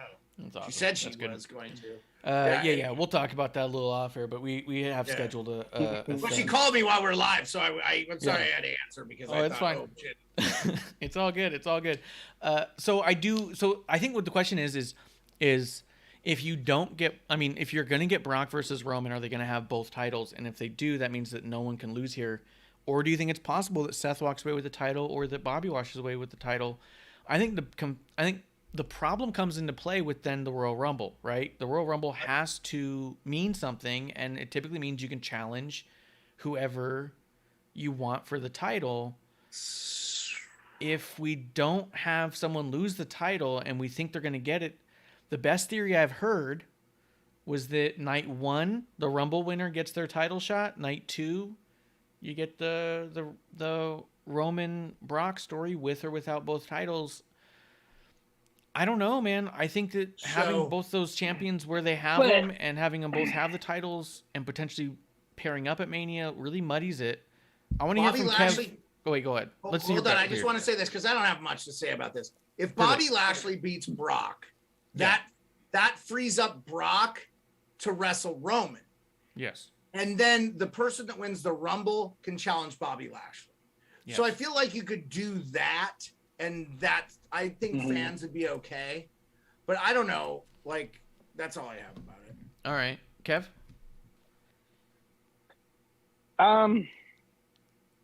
Yeah, I mean, I think you could do it either way. The problem, once again, with the brand split and stuff like that, you have Seth on Raw, so if he becomes Universal Champion, does he take that back to Raw? Well, I mean, I think that they've always. I think then he just shows back up on, unless a SmackDown winner. I think the title stays where it's at. He's a free agent. He can go wherever the hell he wants, and who cares where the right? I don't. But that's Brock. Brock's a free agent. That's a good point. Right. So Brock wins it, right? Yeah. But at the same time, they've had it before in the past where someone wins it and they go to that show now because that's where that championship belongs, and then the draft happens, they sort that out. As of right now, the Universal Champion is assigned to SmackDown, so if Seth were to win it, he would no longer be a Raw talent. Isn't that kind of what happened with? I mean, it's kind of what happened with Brock, right? He was a SmackDown talent. I mean, he was technically a free agent, but he was on. Didn't start showing up on. Yeah, but he didn't start showing up on Raw. And yeah, exactly. He was on SmackDown. He wasn't showing up on Raw until he won the title. So, just seems like a thing. Justin Time real quick says, "I'm hoping Lashley takes the WWE Championship. Brock goes back to feuding with Roman, and the winner of the Rumble is Lashley's challenger." My problem with where we're at with it is neither character of Brock or Roman, I feel, are in a space where they would lose a title and say, fuck it. I feel like they're both in a space where if they lost the title, they'd say, no, fuck that dude, I'm taking my title back. And that's, to me, what complicates it, is that they're champions. Go ahead, Kev. Unless one of them, for whatever reason, and Brock's poked at Roman even after the COVID, causes the other one to lose the title. Yes. You know Someone what I mean? You have, interfere. yeah, even or not like Heyman interfering in Roman's match. Mm-hmm. Someone would. You know what I mean? Yeah. And I think that might be the way to do it. Could be. I think it definitely makes the Rumble more exciting right now because I have no idea who's going to win. Yeah. Well, and then I was going to ask, well, since we're talking so much about the Mania and stuff like that, who wins the Rumble in your prediction? Yeah, 100%. It makes it so complicated to me with, like we talked about a little before being on air, that fantasy football usually goes to people who don't overthink it. And I think that the Royal Rumble is in such a spot right now that we are definitely victims of overthinking it. Because if we are smart enough to say, hey, they're going to go to Brock Roman, then it complicates all of our equations. So I'm in such a tough spot where, who do I want to win? Who would be a good main event style match with a Bobby, a Brock, a Roman, or a Seth? Because that's what it comes down to. Mm-hmm. And if we know we're going to get, or if we feel like we know we're going to get to Brock and Roman, who can we possibly have against either one of them that makes sense? If they're already in matches, unless one of them drops it in Elimination Chamber. Ooh. Like the Randy Orton Bray thing. Mm-hmm. Because when Brandy won, it was a big question mark. Beard, what were you thinking over there? Oh, I just was before it leaves my brain. Like, yeah, if Bobby beats Brock, gets the base, the World Wrestling title back. Yeah, and I'm assuming Seth Rollins will lose to Roman, but I don't think it matters in that one because he probably, it's going to be Roman, right? The Usos will come in, I guess they're banned, but whatever. So it'll be an incredible match, hopefully, because they won't be a part of it. Hopefully there's no controversy. It's just a great match. Let's say Roman wins it for the sake of argument. Okay. I think you could have Big E win the Rumble and have him face Bobby again. And because I also felt like, don't you guys feel like even though Big E was a babyface and I thought he was a good champion, it was a little schmarmy the way he won the title for Bobby in the first place.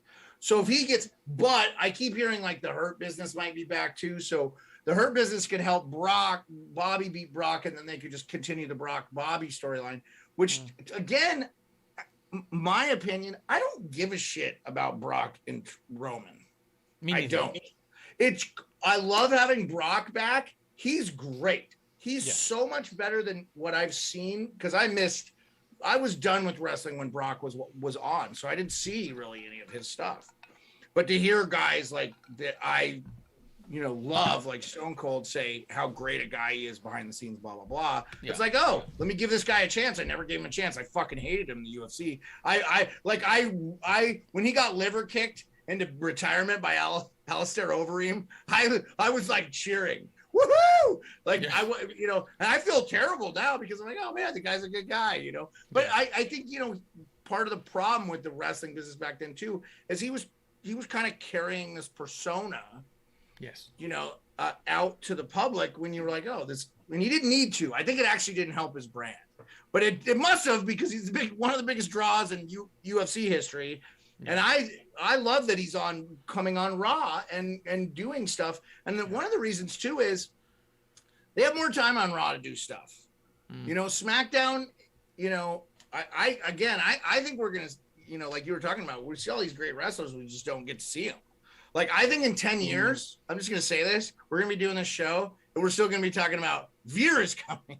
Like, he hasn't showed up yet, but he's coming. Like, so anyway, that's all I had to say. Well, two things.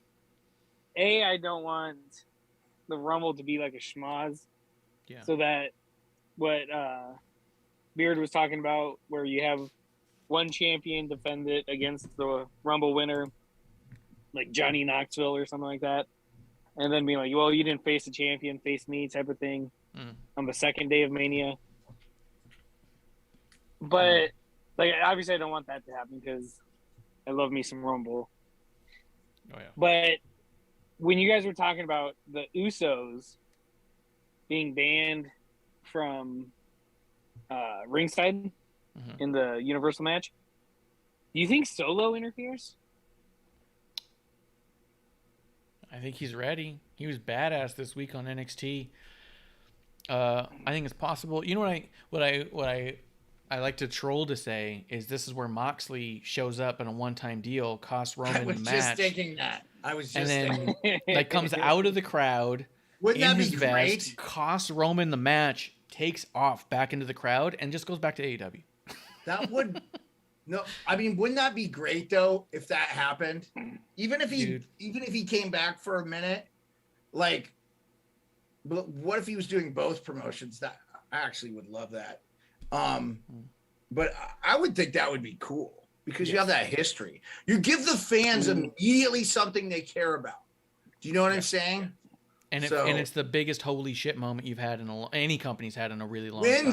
When's the last Rumble you were like, because just doing research and kind of reading and learning about what's happened since I was not watching, to me, and I get emotional thinking about it, Edge coming back for the Rumble in 2020, right? Because that was pre-pandemic, right? We hadn't gone through the pandemic really yet. There were fans in the stands. He comes out, like he's so electrifying coming out, then that's a big reveal, right? And I know the Rumble, there's always big name wrestlers come back and stuff, but like, who would you just lose your shit for? So there's two things here, right? Because Moxley interfering in Roman has nothing to do with the Rumble match itself. Rumble match itself. No, but I would lose my absolute shit and be so fucking excited just to see him in there for a Rumble would be like X-Pac. Because I know that he's ready. I know he's wanting some Isn't sort he of wrestling thing. on another promotion? He interfered in a match this past weekend at GCW, and we'll dive a little bit more into that tomorrow. But he did show up to interfere. He wasn't in a proper match. It would be really fucking cool. Is that what all that shit talking was? I kept hearing. Okay. Yeah. Because I follow him, and I was like, oh, who's this guy talking shit to him? It's like, oh, okay. It's really good. It was really good. But to see him in a WWE ring, even if it was his last WWE thing before he does a final run on the Indies or something like that, I know that he wants it. I know that he's there for it. I know he's ready for it. I would lose my shit for an X-Pac return at a Rumble. But at the same time, if Moxley came out of the crowd and cost Roman a match, I'd Jackson Pollock my pants. You know what I mean? Mm-hmm. So it's art. Yeah. I mean, it doesn't have to be somebody revealed at the actual Rumble match, but something during. Yeah. When you say the Royal Rumble, I'm talking about the all-encompassing. What is it now called? Premium. Online event. Yeah. we said we were gonna write this shit down. Yeah, we gotta write that one down. Premium live event. That's what it is. Premium live event. But for me, I split it up into those things. Kev, what do you think? Who would make you shit the walls if they showed up at Rumble? Truthfully, right now, because no one would be like, oh my god, like Moxley would be crazy and stuff like that. But like at any kind of at Rumble, I really couldn't think of man or woman. Anyone that we have. Yeah, I don't think I could think of anyone that I'd be like, holy shit, they're back. Like, that's awesome. Be Elias because he's dead. That's true. Elias, Dad's a big one. Yeah. Well, then let's do two things while you think about it or while you think. Kev, I want you first. Can I say who I would? Oh, yeah. I would be really shocked to see Bailey back because of all the medical stuff. Yeah. But she could be a big surprise to come back. But to me, You know you would like I guess like I'd be excited and that she's back, but to me it wouldn't necessarily be like a whole surprise to it. It's a matter of time and not a shock. Yeah. So you'd just be like, oh, here's the moment. Yeah. I get you. But I agree with Beard. Bailey shows up, I lose it. Absolutely lose it. That's because you're a Bailey's mark. Yes. 100%. That was like, I don't know. The only one I can think of, I don't know, Dennis Rodman. Final answer. Way to mail it in, White Zinfandel. yeah, I don't know. I can't think of any of those. Like, oh my god, holy shit. Oh my god, it's Jay Leno! Oh my god, Jay Leno's back! Has Jay Leno done I wrestling? don't know. Yeah, Jay Leno and Karl Malone had a match against Hulk Hogan and Dennis Rodman back in Dennis WCW. Rodman. Jay Leno? Yeah, it was a good match. Yeah. It was a classic. I'm surprised he's not in the Wrestling Hall of Fame, if I'm being honest. But yeah. Former no, WCW champion David Arquette. David Arquette, former But WCW David champion. Arquette was a big into wrestling. He still and is. he did He's that still movie. big into That movie wrestling. was a good movie, actually. Loved that movie. Ready to Rumble. Ready to Rumble. He also had one, You Can't Kill David Arquette, which is fantastic. Oh, I haven't seen that one. That's a documentary, isn't it not? It is too. It is a documentary, yep, with David Arquette and RJ City. A couple good guys, so definitely worth a shot. So Kev, real quick, while we're talking about Royal Rumble and getting into it a little bit, do you want to tell people about your Royal Raffle? Yeah, I was waiting for the end, but Do it now. Same deal. Yeah, same And it deal makes as people last have year. to listen. Yeah, what's a Royal Raffle? I don't know. I wasn't here last year. Same deal as last year. First 30 to enter, you get to enter for a free coffee mug, pint glass, or shirt if you win. What we do is we randomly assign numbers to everyone. Last year we did it with the bingo ball cage. Mm-hmm. If I videotape it, I'll do it again. If not, I'll do it and then just tell you your numbers. But whoever, whatever number, let's say entrance number 5, let's say is Bailey, and Bailey wins the Women's Royal Rumble, you get to pick a shirt or a pint glass or a coffee mug from our site. And we do it for the men's and women's Rumble. Do you wait till everybody is known, or? No. No. It's just the number. It's not. Oh, the person's number they name, come it's the out as. number. Oh, Yeah. okay. So like Yeah, number for the 1, women and the 2, men? Yeah. Women So and like men. number 1 and So 2 you get 2 chances. normally don't win, but they've done it in the past. But yeah, so you'll get a women's number and a men's number. Won't be the same number. Well, I mean, it could be if the way the balls bounce. That's a good But point. yeah. Yeah. Last Enter. year, Miss Amanda Jane and Don We're- Stugotz both won a couple of T-shirts. This year, Yeah, we're giving away cool. pint glasses and coffee mugs as well. So that is definitely an option out there. But yeah, what Not it would as be, well. Or. You're not stacking this shit. Yeah. But yeah, so we're doing that. So just even if you want to comment in the chat right now, if you want to be a part of it, let us know right now in the chat. DM or tweet at either at Ref Marsh, at Kevlar on the Rocks. You're welcome to tweet at Beard_sports as well and let him know. I would hope that he would just tell us that you want to be added. Yeah, there's a Yeah, few spots left. Don't There tweet are a at few me. spots left, but it is over half full. So we're filling up fast this year. Last year it took a while. Yeah. First 30, you'll get 2 numbers for a men's rumble and a women's rumble. Like if I just as example, if Don Stugotz joined again, which I believe he did, he'll get a random number for the male and a random number for the women, and then whatever superstar comes out in that number is his superstar, and if they win, he gets a T-shirt. So yeah, jump in the chat, jump in our DMs, tweet at us, just direct. at WOTR the show, at Ref Marsh, at Slide Kevlar on the into Rocks. DMs. Slide on into those DMs. If you're gonna message at Crybaby Clump to let them know you want to be part of it, add a picture of something obscene. If you're gonna message at Miss Amanda Jane, add a picture of a butt just to make sure it gets seen.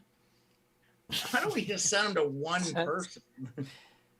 Well, I mean, it'd be better to go to one person, but we're just saying, like, hey, if you're not following all of us and you're following one of us, just let us know.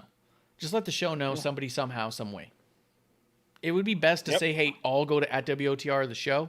But at the end of the day, we have people who follow us on Facebook who don't follow us otherwise. We have some people who follow the show, don't follow me, and vice versa. I just want everybody to know that they have a chance. They have the opportunity. So whatever it takes to get a hold of us to say, I want a number, you'll get one. Just let Carrier us know. pigeon. Might not get here in time, but Yep. message in a bottle. Yep. Very Christina Aguilera of you. I appreciate that. I thought somebody already tweeted at me their thing. I was like, because I said don't. They did not. They did not. I asked a question on Twitter. So if you didn't know, a goalie was suspended today for 3 games. And that I cannot tell you when the last time that ever happened. Well, somebody on Twitter told me. It's a guy named Jamie McLennan in 2007. He's actually a hockey analyst in Canada. But That's cool. Yeah. Got suspended for being a goalie. That's not cool. But yeah. Like that means you did something you should not do in the game. But I don't know. It's pretty cool because goalies don't get a lot of action, so it's great that they're able to chop somebody from time to time. I'm just gonna say 2 things about SmackDown before we really focus on Raw and Rumble.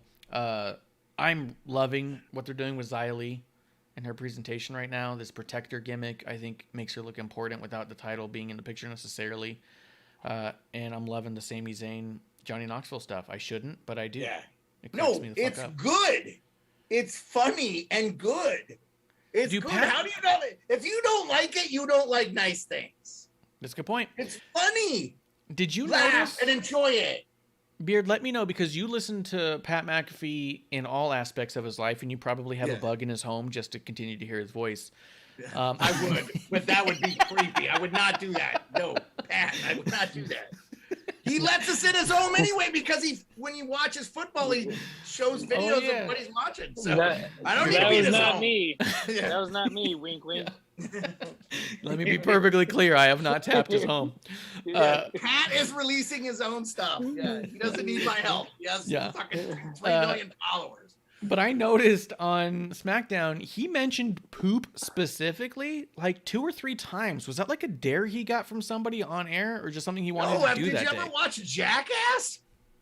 Beyond Jackass, he talked about poop with Seth and Roman, and then he brought it up again in Jackass. Like, he brought it up like 3 times in the show where he said like poop or doo-doo or something like that. And I think part of it was to make Michael Cole laugh because he's so good at that.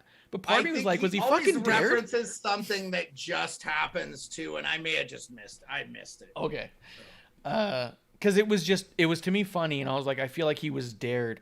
The same way that like Macho Man doing the cream of the crop thing felt like a dare. It felt like he was bringing up poop so much. I was like, he fucking wanted to prove something to somebody. Swear to God, I get to talk about poop if I want to. I don't know the reference. I'm sorry, I missed it. It's all right. I'm just wondering if it might have just been him just trying to make fucking Vince McMahon laugh. He does everything for a reason, and it's definitely in reference to something. Yeah. So I'll have to research it or look back. Damn it, Beard. You're a Pat McAfee expert on the show. Yeah, I know. I missed it. I missed SmackDown. I had to rewatch like bits and pieces of it. So we talked about it briefly before, but I agreed with you. Raw this week was really easy to get through and just a breeze and incredibly fun, top to bottom. You know what was really good about that? Go ahead. First time since I've come back that I haven't like clock watched. The show is still on. I was like, oh, it's over? I could do another hour. Like I enjoyed that Raw. That's the best show I've seen since I've been back. I enjoyed it that much. I don't know if it was Steph was gone and I didn't have any other distractions, but I enjoyed it. And you know, you get a lot of the stuff from SmackDown too. Like you said, we've talked about, they're filling in a lot of the blanks if you miss. Yeah. And you don't see, you know, people have busy lives and stuff. So like I enjoyed it from the jump. It was. You know what they've been doing a really good job of on these two lately is they've been putting in commercials for their own stuff. Like on SmackDown, or you'll get this is what happened last week on Raw. On Raw, you get this is what happened last episode on SmackDown. You even get like here's what's coming up on NXT commercials in every single one of them. And I think that's really cool. I really do. Well, but I also smart. felt like this show was. Oh, it is. But I thought that the show was just booked in such a way that everything was so entertaining. Like as it kind of hopped over to the next thing, like Bianca and Queen Zelina was such a great match, very entertaining, and did not expect it to be. And immediately goes into Kevin Owens doing his thing, which is incredible. You get the 3-on-3, but one of the segments I want to talk about real quick to see what you guys thought of it, because I have a feeling that you guys liked it. I didn't think I would. As soon as they announced it, an RK Bro versus Alpha Academy Spelling Bee, I was like, "Fuck off with this. Go straight." No, to it hell. was awesome. You didn't like that? No. That was. Oh my god! Let me finish my that was sentence. awesome. Let me shoosh. Let me finish my sentence. I, on the billing of it, thought this is going to be garbage, and didn't even feel like I got enough. I was loving so much of it. All of it was so good. Chad Gable is He's so great. underrated. That's what I realized. He's incredible. Yes. Otis is good. That whole thing was so well done, and what I read something or heard something where it was like, you know what?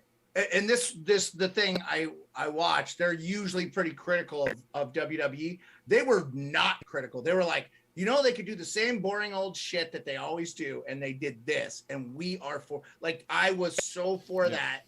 I mean, we don't have to see it again, but you know what I also have to point out again? Randy Orton looks like he's having so much fun.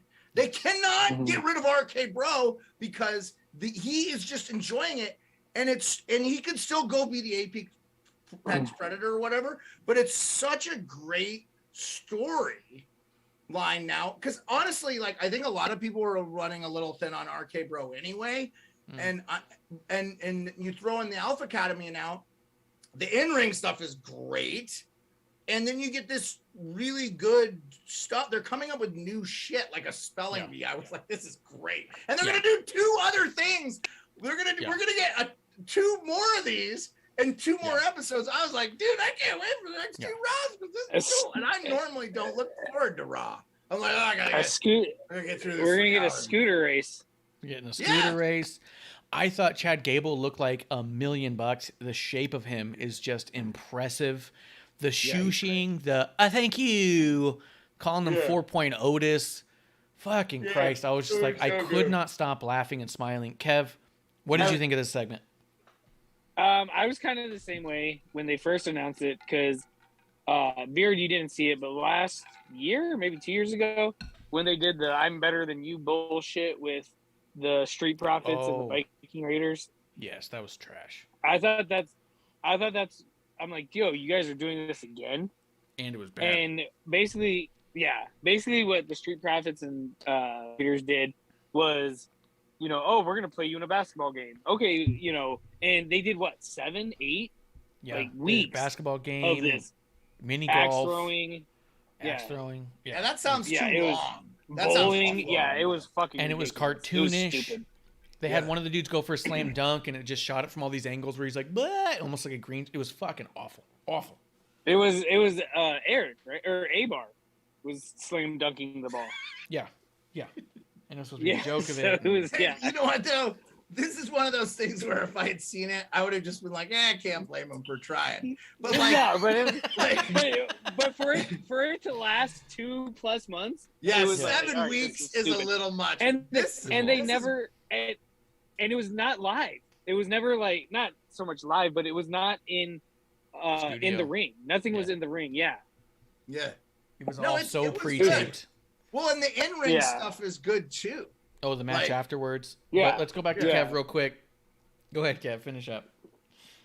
So I was going to text you, Marsh, because I watched it live on the East Coast feed. Okay. And I swear, Otis spelled his word wrong. I thought he did too. No. He spelled it correctly. Go back. No, they put it up. But He spelled it correctly. They put it up, but I think he stumbled on a letter, and I think he stumbled on it. But I think that I agree. When I first saw it too, I was like, I think he didn't, because you're reading along, and I felt like he said E and then A and then like E, and it was like one of those things where he like stumbled over it. But I did find it really funny that he goes, I don't know the word, and he said it's a type of cheese, and he goes, oh, I got you. yeah, no, that was hilarious. Yeah. I love that. It's showing. You know why I know this was good? Oh, go ahead, Kev. Sorry. I was just gonna say it's showing the dimensions of Otis, because before he was just this goofy, Good. butterball out there, and then the stupid love thing with Mandy Rose was dumb. But understandable. Yeah, I mean, I love Mandy Rose too, but That's why I put on then all he that turned weight. into. Yeah, exactly. So you're telling me I got a chance? Yeah. You don't. So, Let me just be clear. but then they kind of turned him into a badass, almost Vader like, and then now that he's with Chad Gable, like, it's like cool. Now he's showing all dimensions at once. Yes. He's Without kind the of love. found his stride, is what you're saying, Yeah. and I agree. Yeah. Yes. Yeah. And Yep. and then Randy's Randy, he's amazing. And then, Riddle, I've always loved both of them. And we knew he could compete, but we hated him on the mic. Yes. And Yeah, he's now great. he's finding his stride too. They like both of them together are, and I'm not disappointed or upset that they're the tag champs. I'm like, cool, you guys finally earned an accolade. Yeah.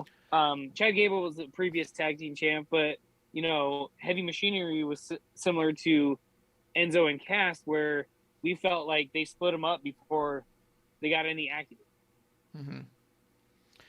Heavy Machinery, we thought, hey, it was one of those ifs, and it was like, oh, is this their time they're going to be champs? No, okay, and then obviously They were a good Tucker's team. gone.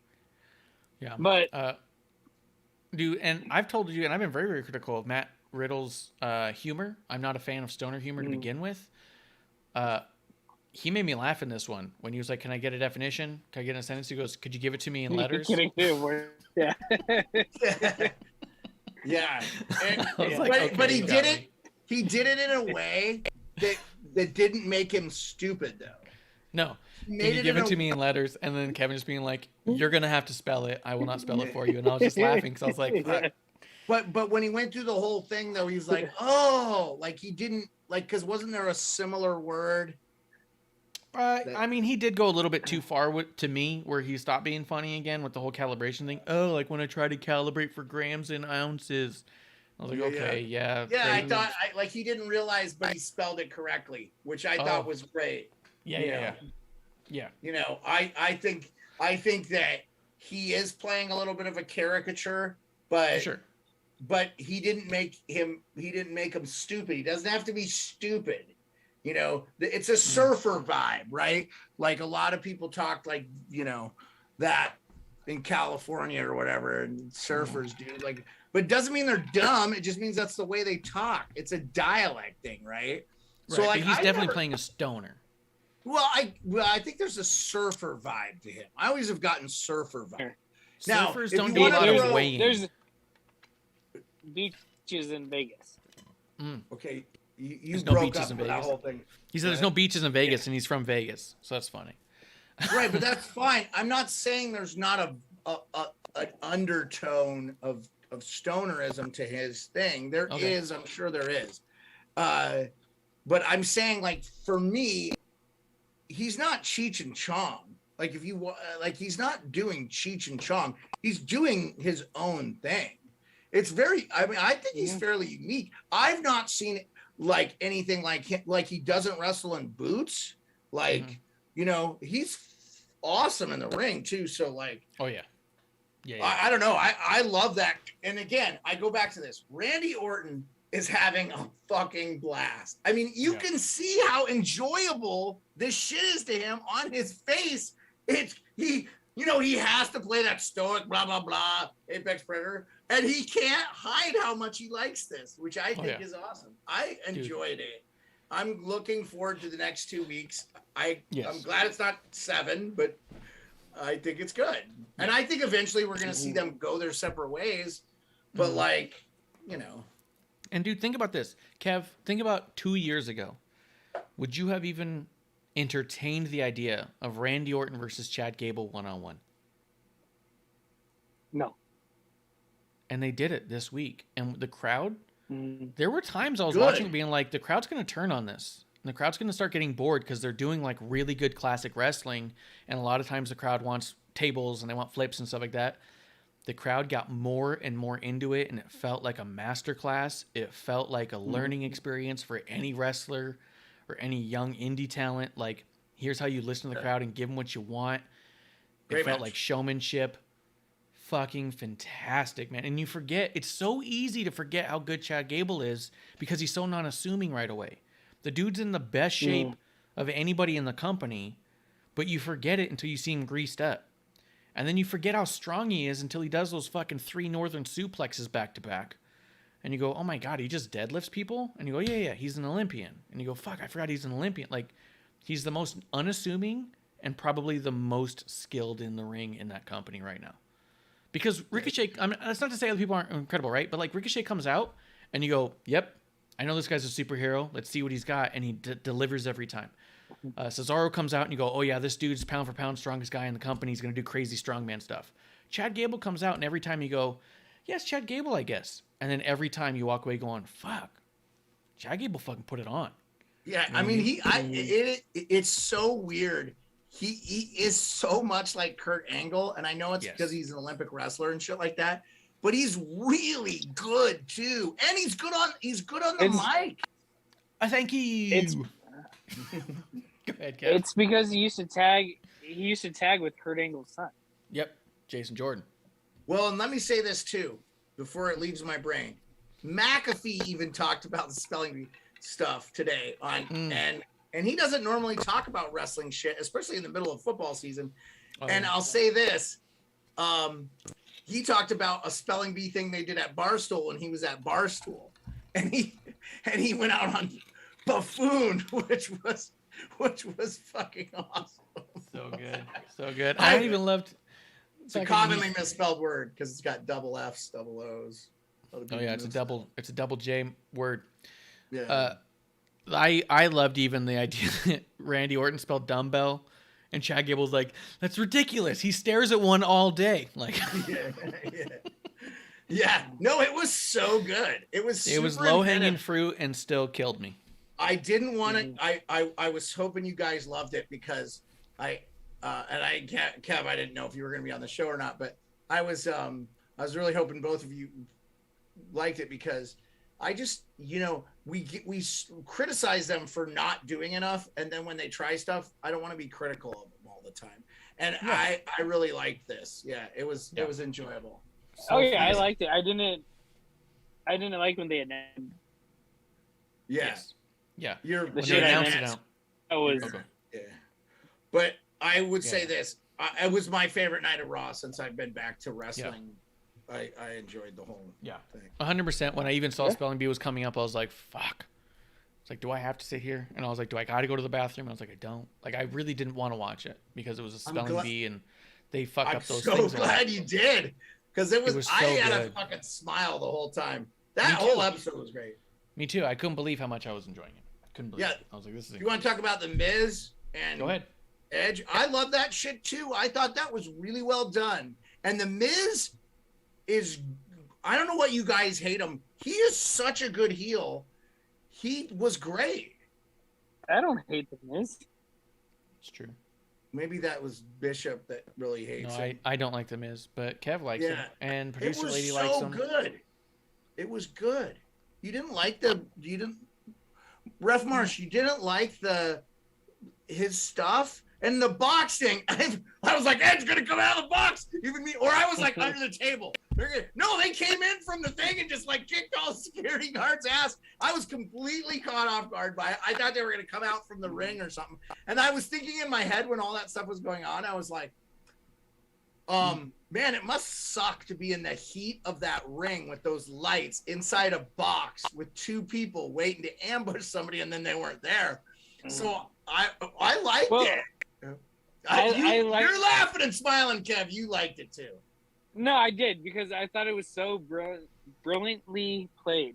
Because so many times you see that huge box and, oh, what's in here? Yeah. And they played up. They played that up. Oh, what's in here? I don't know. I thought that was a gift for me. No, Yeah. And I think they played it up well. And because 99% of the time, who they're feuding with, the other person's in there. This is the 1%. This is the first time ever where, hey, it's the brick that was in Maurice's purse. Which was cool. Great. I love that I hope that was the actual brick too. I was like, please let that be the actual brick. I was looking for the pattern on the brick. I'm not gonna lie. I'm like, that's the most well-traveled brick. They put it on a plane and shit like that. It was good, man. I was a big fan of it, and I really enjoy. And you know what? It gives something for Edge, and we all know that this is probably like we're burgeoning to his farewell thing. How cool is it he gets to do this with his wife? Like, you can tell they're liking it too. Yeah. It was definitely, hey, we want this, and you hear a lot of times somebody saying, I want to do this, I want to do that. It gets shot down or whatever. But, to me, it was like, hey, we want this. And, WWE's just like, okay. Yeah. I think it was fine. I thought it was a weird thing to main event the show. But I think the idea is they just wanted to really highlight Edge and Beth as a tag team, doing tag team moves and being like, look at their homaging all the great tag teams. But outside of that, most of the Miz and Maurice stuff to me is just tired. I don't know. It was fine. I did like that someone wasn't in the box, because like you said, it always is someone in the box.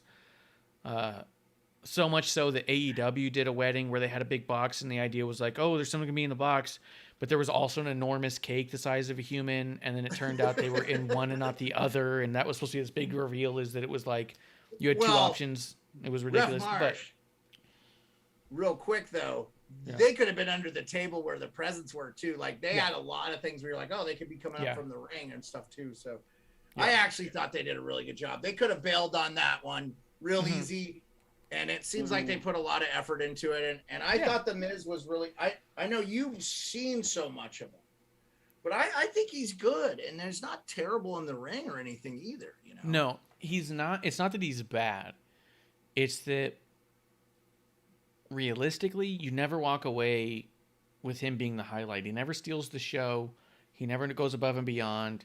He's that B+ kind of idea where it's all like, yep, it's all good. No one got hurt. It went the way it was supposed to go, but at no point has there ever been a Miz match or anything that you've walked away and said, but do you remember that Miz match? You know what I mean? Like, remember that Miz segment? It's always just fine for what it is. He's great degrees, Chad Gable. So, he's no 4.0. The only thing I don't like about The Miz is I think he's the weakest finisher in all of professional wrestling. The front Russian leg sweep. Yeah. The Miz kind of reminds me a little bit of Jericho. He's a big time promoter of oneself, and I think that might be why you don't like him. Because you're not about most of the other stuff he's doing. Marsh loves Jericho besides recently. That's a good point. Prior to his WWE run, it was great. But at the same time, it's always fine for what it is. And I feel like to put Miz in the main event, to me, feels like putting one of the most average things on your show in the main event. It's highlighted by Edge and Beth, who are main eventers. Miz is right in the middle where he should be. I mean, he's strong there. Like, I'm not trying to diminish him. I realize I am. And I don't think I'm blind to that I'm shitting on him a little bit, but I don't I don't mean to, other than every show has a beginning, middle, end, and has the highs and lows. He is a solid performer who is very safe, who does things safely, and that includes his promos. His promos are safe. He never feels edgy. He never feels off the cuff. He feels very deliberate in everything he does, wrestling and otherwise. So for me, it's just not exciting. It's just status quo. And maybe the problem is that status quo is good. You know what I mean? Like, his status quo is good. So it's like, it's not exceptional. So it's not even like status quo being a bad thing. It's that, yep, he's as good as he ever is, but it's never like he's in a new level. It's not like a Roman getting to a new gear, going to God mode, son. It's not like some of these guys who step it up and get into a new stratosphere. He just is consistent. He's a baseline. And I don't think there's anything wrong with that, but it's why it doesn't excite me. He's a really good heel, though. He's a good heel. He's super hateable. He's very hateable, and you want to see him lose. That's why Marsh hates him. Yeah. Yeah, so he's doing a great job. Yeah. That's what I mean. He's he's very status quo. Do I want to see him lose? Yes. Job done. Am I passionately, fervently waiting to see him lose? No. But when the match comes up, am I going to say I want to see him lose? Yes. You know what I mean? A lot of it too is I like Miz, but I can't stand Maurice. Yeah. Like, I think she's pretty terrible.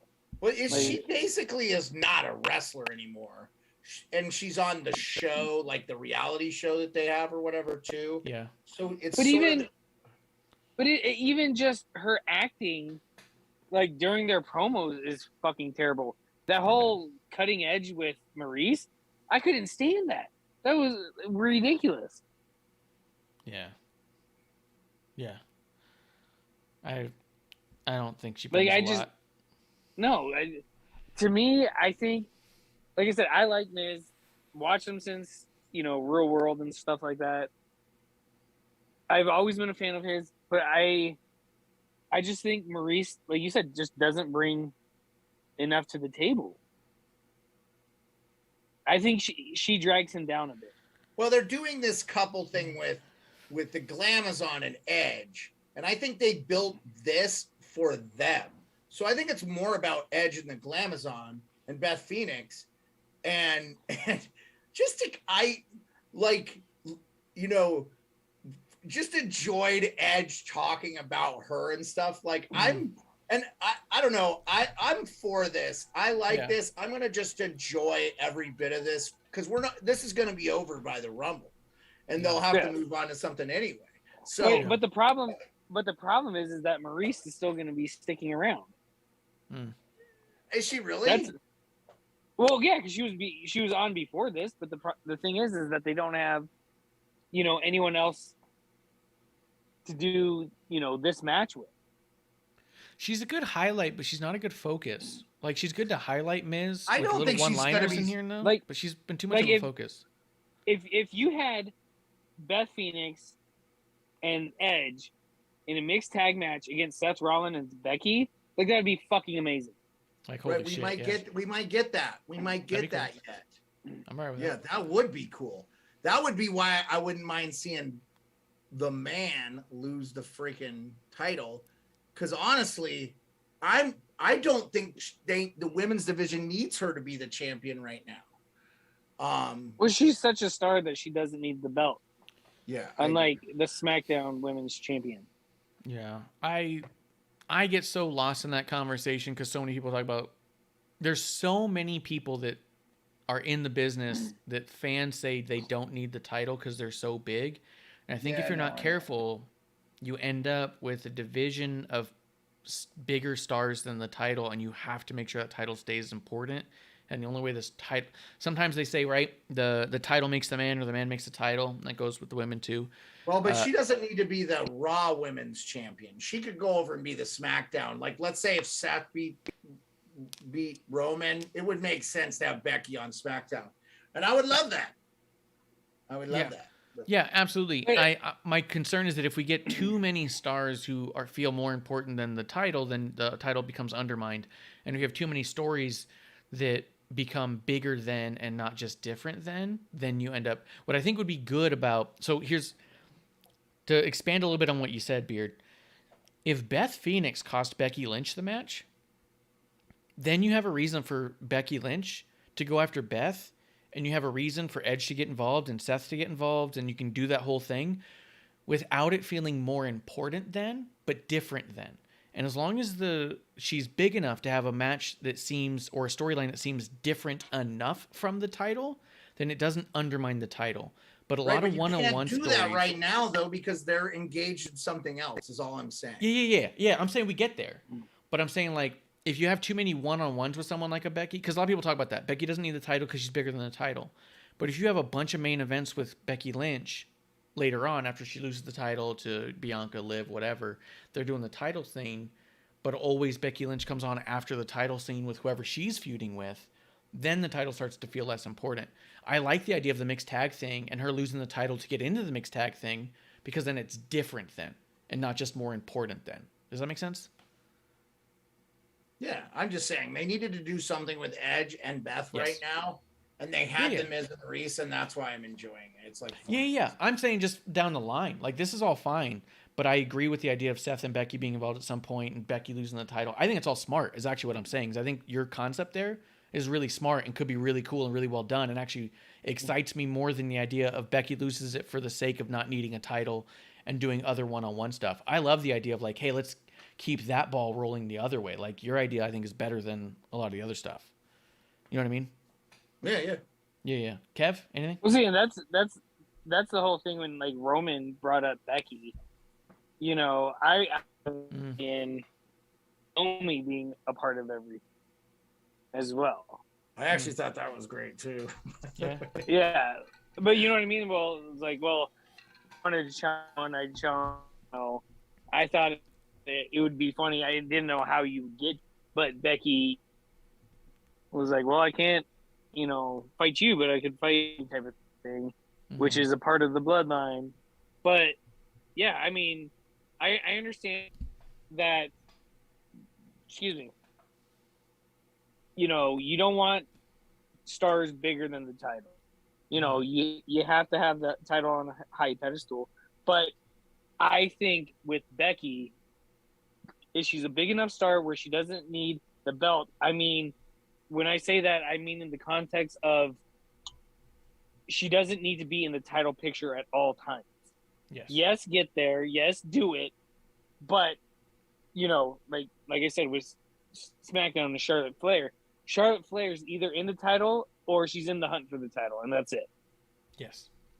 There's never a Charlotte Flair, like, hey, well, I'm going to do this. Like, I'm so good. Like, I'm going to focus on this. She's not a good enough wrestler for her to do anything outside of that either. Yeah. But it also, like, it plays into, like, I mean, that's kind of what I was saying, is that if you can do it right, then you can really highlight stuff. Like the Seth and Edge storyline was all based off of the fact that we were in each other's way to get towards a title. So it made the feud very important because they had to get each other out of each other's way. So it was an important title that didn't have to do with the title, but still seemed important and different then. You know what I mean? And neither of them got title shots since then either. Neither got title shots since then. It didn't work out. It didn't work out great. But but the idea was such. Yeah. You know what I mean? Like, and that's why I love the idea you said, where it's like, hey, if Becky could drop the title and end up in a mixed tag scene with Edge and Beth, perfect, because it's different then, but equally important, but not more important than the title. It's just that this is in my way now. This is business I have to take care of. And if you do it smart and you do it right, it can always be awesome. Like, Undertaker stuff was always so smart because it was so different than the title picture without being more important than the title, but being super important. And that's what I mean. Like, but you care about the character too, though. Like when you're mentioning somebody like Undertaker, who's so iconic, it was transcendent. He was there for 30 years or whatever it feels like. You don't necessarily. He doesn't have to be in the title picture because you care about the character. I think that you could do this. That's what I'm saying with Seth and Becky. Yes. So many people care about the characters now. They don't need to be in the title picture. And like I said, I am more for this Roman Seth thing than I am Roman Brock. And not because Roman Brock wouldn't be good. It would be good. So I agree. And I think it's just a matter of balancing that and making sure you lean on that. Because, like, not to harp on AEW till tomorrow, but they have a really tough time balancing people who are more important than the title seemingly not more important than the title, just being that cared about as a character. A lot of times they come off as just more important than the title. Where like The Undertaker did not seem more important than the title. He was just so cared about as a character. He could do something outside of the title that seemed important. It's just an interesting balancing act. And I think it's possible, and I keep forgetting that, WWE's done it time and time again with their special attractions. How do you have a special attraction that's not bigger than the title, but just as invested in? And that's the thing. And I think Becky could absolutely get there. I guess I'm just nervous because lately I've been seeing other companies do it in such a way where I go, okay, the title doesn't mean as much anymore. But WWE doesn't do that a lot. They don't make the title seem less important a lot. Well, I'm saying if, let's say Doudrop wins the title, you could still have Bianca and Liv in that mix and Becky doing something else, is what I'm saying. Yes. And I almost feel like that would be better than what's going on. I like the Doudrop stuff, and I do hope she comes out as Piper Niven or something if she wins the title. I think it would be sneaky to see her win the title. And then if you want to have Becky Lynch at WrestleMania, you could have her go back and, I would say against Doudrop, because I don't know that I would watch her wrestle Charlotte again. Yeah, I got you there. And if you're into S&M. Well, let's start to get close to the last call here. I do want to know your takes on this because I know that me and producer lady had speculated. I see there's more speculation online more than ever. What do you guys think about the reported rumors? Oh shit, Splinter Fox just showed up. Just Rousey. About Rousey potentially coming back. Real quick before we talk about Rousey, Splinter Fox is in there saying, "How about them Cardinals?" Because he hates you, Kev. Said, "BR babe, back to Dynamite. I'll be back to trash the Cardinals later. This ladder match is effing crazy." Sure, dude, I believe it. Dynamite is always mid. What do you guys think about the potential for Ronda Rousey to come back? Do you think that she does? Do you think she should win? Let me start with Kev on this one. I mean, I like that we got a taste of Ronda Rousey. She was getting better, each match. One of my biggest complaints when she was there was they immediately threw the belt on her. Mm-hmm. And it's like, hey, this looks a lot like on-the-job training, and, it wasn't interesting at all. If she comes back, I would truthfully prefer if she didn't win right away. Okay. Because if she comes back, let's say for the Rumble, she, number 25 or whatever. I'd prefer if she didn't win. That way she can, prove her worth, if you will. Yes. Pay her dues. Mm-hmm. She was never in the mid card. She was immediately thrown to the top, and, rightfully so. I understand why. Like, she had a great UFC career, but I want to see just more of her than, the female Brock Lesnar from back in the day. Like, I want to see some more character work. I want to see, I just want to see more from her. I get that. What do you think, Beard? You didn't get to see much of her run. I saw none. I mean, I saw all of her UFC career. Yeah. I mean, I still get a kick out of seeing Holly Holm kick her in the head and knock her ass out. I think part of the problem for me, I'm a bad person to ask about Rousey because I was never a big fan of hers. I just felt like I actually became more of a fan of her when I learned a lot about what she went through personally, like her father killing himself and stuff like that. So, like, heart goes out to people like that have dealt with that sort of thing. And, I've had some people in my family kill themselves, and it's difficult. Thing. I watched it, my uncle, my mom's oldest brother, I watched that just like destroy my mom's family. It was a really hard thing for them to do, deal with. And so I know she's been through that. So I don't want to say I'm not rooting for her. I feel like we talk about this every week. The roster for women feels really saturated. It's good, but I just don't know where there's room for her. We're just talking about Shotzi and Xia Li, and what are they going to do with them? And then if Bailey comes back, and then there's also the rumors of Paige. I don't think Paige is coming back. I think that's just like fandom going, oh, I want to see Paige again because I want to see if this, that, or the other. I'm assuming Paige is not very old. I'm assuming she's not that old. So, yeah, I don't have an opinion, yay or nay, on Rousey. I don't think she's coming back. I don't think she's coming back for this Royal Rumble. And I'm not sure she looks back fondly on her time in the WWE either, based on what I've said. I think the fans were pretty hard on her, and I think she was kind of like, okay, I don't want to really start over. Yeah. So I'd be really surprised. Hollywood seemed like something. She's done a couple movies and stuff. It just feels like I think she's from California or lives there. So like, that's one of the places they make movies, so. I also think that she's well established of not needing to win the Rumble. Remember the first ever women's Rumble? Remember how that ended, Kev? I think so. So Asuka wins the Rumble, and at ringside of the Rumble was Alexa and Charlotte with their titles sitting ringside. Asuka wins the Rumble. She comes out, looks at both of them. Ronda Rousey shows up, makes her debut, comes out, looks at both of them, and then points to the WrestleMania sign, literally just displaying none of what you just did just mattered.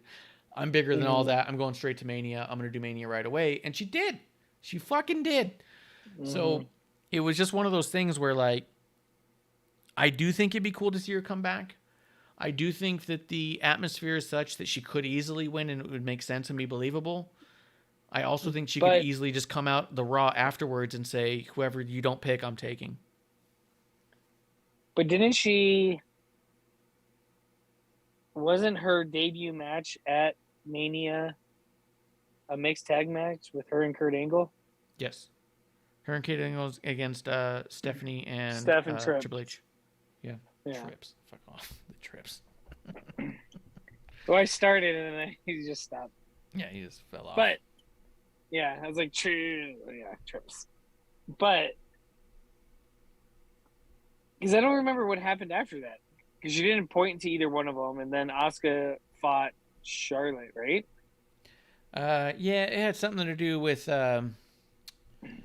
Stephanie coming out and saying you can't do that. Like, I mean, it was a whole other thing, but she did end up in WrestleMania that year. Yeah. But I'm just saying that she's big enough. She's also big enough, and like you said, she won the title the first time she got there, held it for almost a year. Like, it doesn't take a lot to get Ronda Rousey into the main event scene. She is who she is.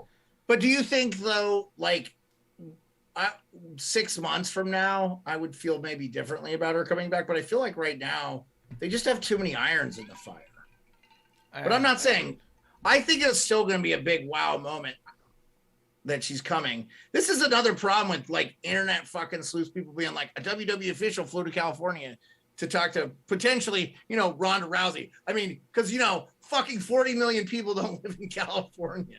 I just, like, it's like, why are we doing this? Let's just watch the fucking Rumble and be surprised. I don't never understood the need. I guess if you have anxiety, as someone who has anxiety real bad, sometimes it's like, oh yeah, like I need to see the end of this. Like, I don't like horror movies really. So like, okay, I'm not going to watch them, but like, how is this going to end? Well, I'm just going to watch the Rumble to see. That's enjoyable anxiety. I want to see. I agree. Yeah. I don't care if she comes back or not. I feel like this is a bad time because of Xia Li and Shotzi and all these other, if Bayley comes back by WrestleMania, I feel like it's not necessarily a great time for her to come back. But I'm not against her coming back. I hope she comes back and I hope she does well. I mean, like, good for her. I mean, if that's what she wants to do, but if she's not into it and her heart's not into it and she doesn't want to do it, then I hope she doesn't ever wrestle again. Yeah. My gut, which means almost nothing, is that she doesn't wrestle anymore. But I could definitely understand the speculation. She's been quiet online. She's been very vocal online. She definitely has built-in fan base. She has built-in heat, all that stuff. Everything you want from a return is there. So I could definitely understand the concept and the belief and the want and desire, all that. I think I agree with you, though. I'm more excited about this Royal Rumble on the men and women's side. I can't pinpoint it as easily as we have been able to in the past. So much so in 2019. That's good though, isn't it? It's fantastic. In 2019, although me and Kev stayed pretty well in the dark about it, we did not believe that Becky was going to win that year because she wasn't in that match. But if you went back and looked at the sheets and the rumors and all that, Becky Lynch was the favorite to win that year, and she wasn't even in the match. So they have a way of being Seth. predictable. Yeah, her and Seth both, and they both won. And I remember before the Rumble, someone telling me, like, if not Seth, then who? And I was kind of like, good question. I mean, at the time, I said Dean Ambrose because I thought that that'd be fucking killer. But either way, regardless, I'm really excited about this Rumble because I don't know, man. I don't have someone in the pocket where I just feel like this is definitively it. It'll be cool to see happen. Bianca last year felt like a shoo-in. Felt like it had to be Bianca. This year, I don't feel like Drew a 2 shoo-in. years ago. Drew 2 years ago, shoo-in. Absolutely. A lot of times there's ones where you just go like, it has to be this person because they have to get back to that title picture. And I feel right now the title picture is such that, yeah, I don't know. I can say more than anything, hope to God it's not Charlotte. Yeah, that's awful. I would have picked Dewdrop if she wasn't in a championship match already. Mm-hmm. So, and I kind of hope she wins. I think she's been good. I thought she was really good on Raw. And the whole where she came into Becky's, like they were teleconferencing, but she just like, what? I'm not going to let her talk shit to me anymore. Yeah, it just goes over and knocks her out. Yeah. So good. Yeah. It was great. I love that segment. Kev, what do you think? Let's see. Yeah, it better not be Charlotte. Yeah, I'm just in the women's side. It's weird because if I, like you said, everything's just up in the air. If I had to pick one, I'd say I'd hope it's Shayna. Well, she's been gone for a minute too. We haven't seen her in a while. Yeah, it'd be nice. Yeah. That'd be a nice pop. I wouldn't mind seeing Shayna go in there and, then knock Charlotte's block off. Yeah. But there's no, and on both sides too, there's no, hey, there's a good possibility it's this person, or there's a good possibility it's that person. And it makes for exciting shit. Yes. This is why I stay off of Twitter for the most part. Yeah, I don't want to get stuff spoiled. I'm interested in kind of learning about like what's going on behind the scenes a bit, but like I don't want to know who's going to be at the Rumble. Yeah, I agree. I think one of my least favorite things about 2020 was the amount of reports that were coming in about Edge potentially returning. Like the dirt sheets went out of their way to try to ruin that moment. They really did. They went above and beyond to fucking ruin the moment, and it was insane. And all I wanted, because to the point where all I wanted that year was Edge not to return, just so they could all shut the fuck up for a minute. And then when he finally returned, I was like, what a bummer that they're right, because they fucking hang their hat on all of this shit. You know what I mean? So what if you were, if you were a fan and didn't have any wind, and you could see this from the people in that arena when he comes back, like legitimate shock and surprise. Why would you want to rob someone of that? And I understand, like reporters got a job to do, but like fucking write about something or do investigate. That's how they got steroids and shit out of the thing. Hey, you can take this creatine shit and you won't shoot your wife and or kid. Yeah. I see all these things, banned wrestlers, and Benoit's always the thumbnail. I go, yeah, he's banned. He's fucking dead. Yeah. Like that's the dumbest shit ever. I don't know. I don't get it. So, No, 100%. I agree, man, because at the end of the day, like you said, why would you want to rob somebody of that stuff? And their bias is intense. And what I love about this year is nobody's got anything other than them saying, oh, maybe Ronda, which I love because we said that like 2-3 weeks ago. Do you think Ronda could come back here? Sure she could. Does that mean she's gonna? I don't know. We make it up as we go along, just like the rest of them.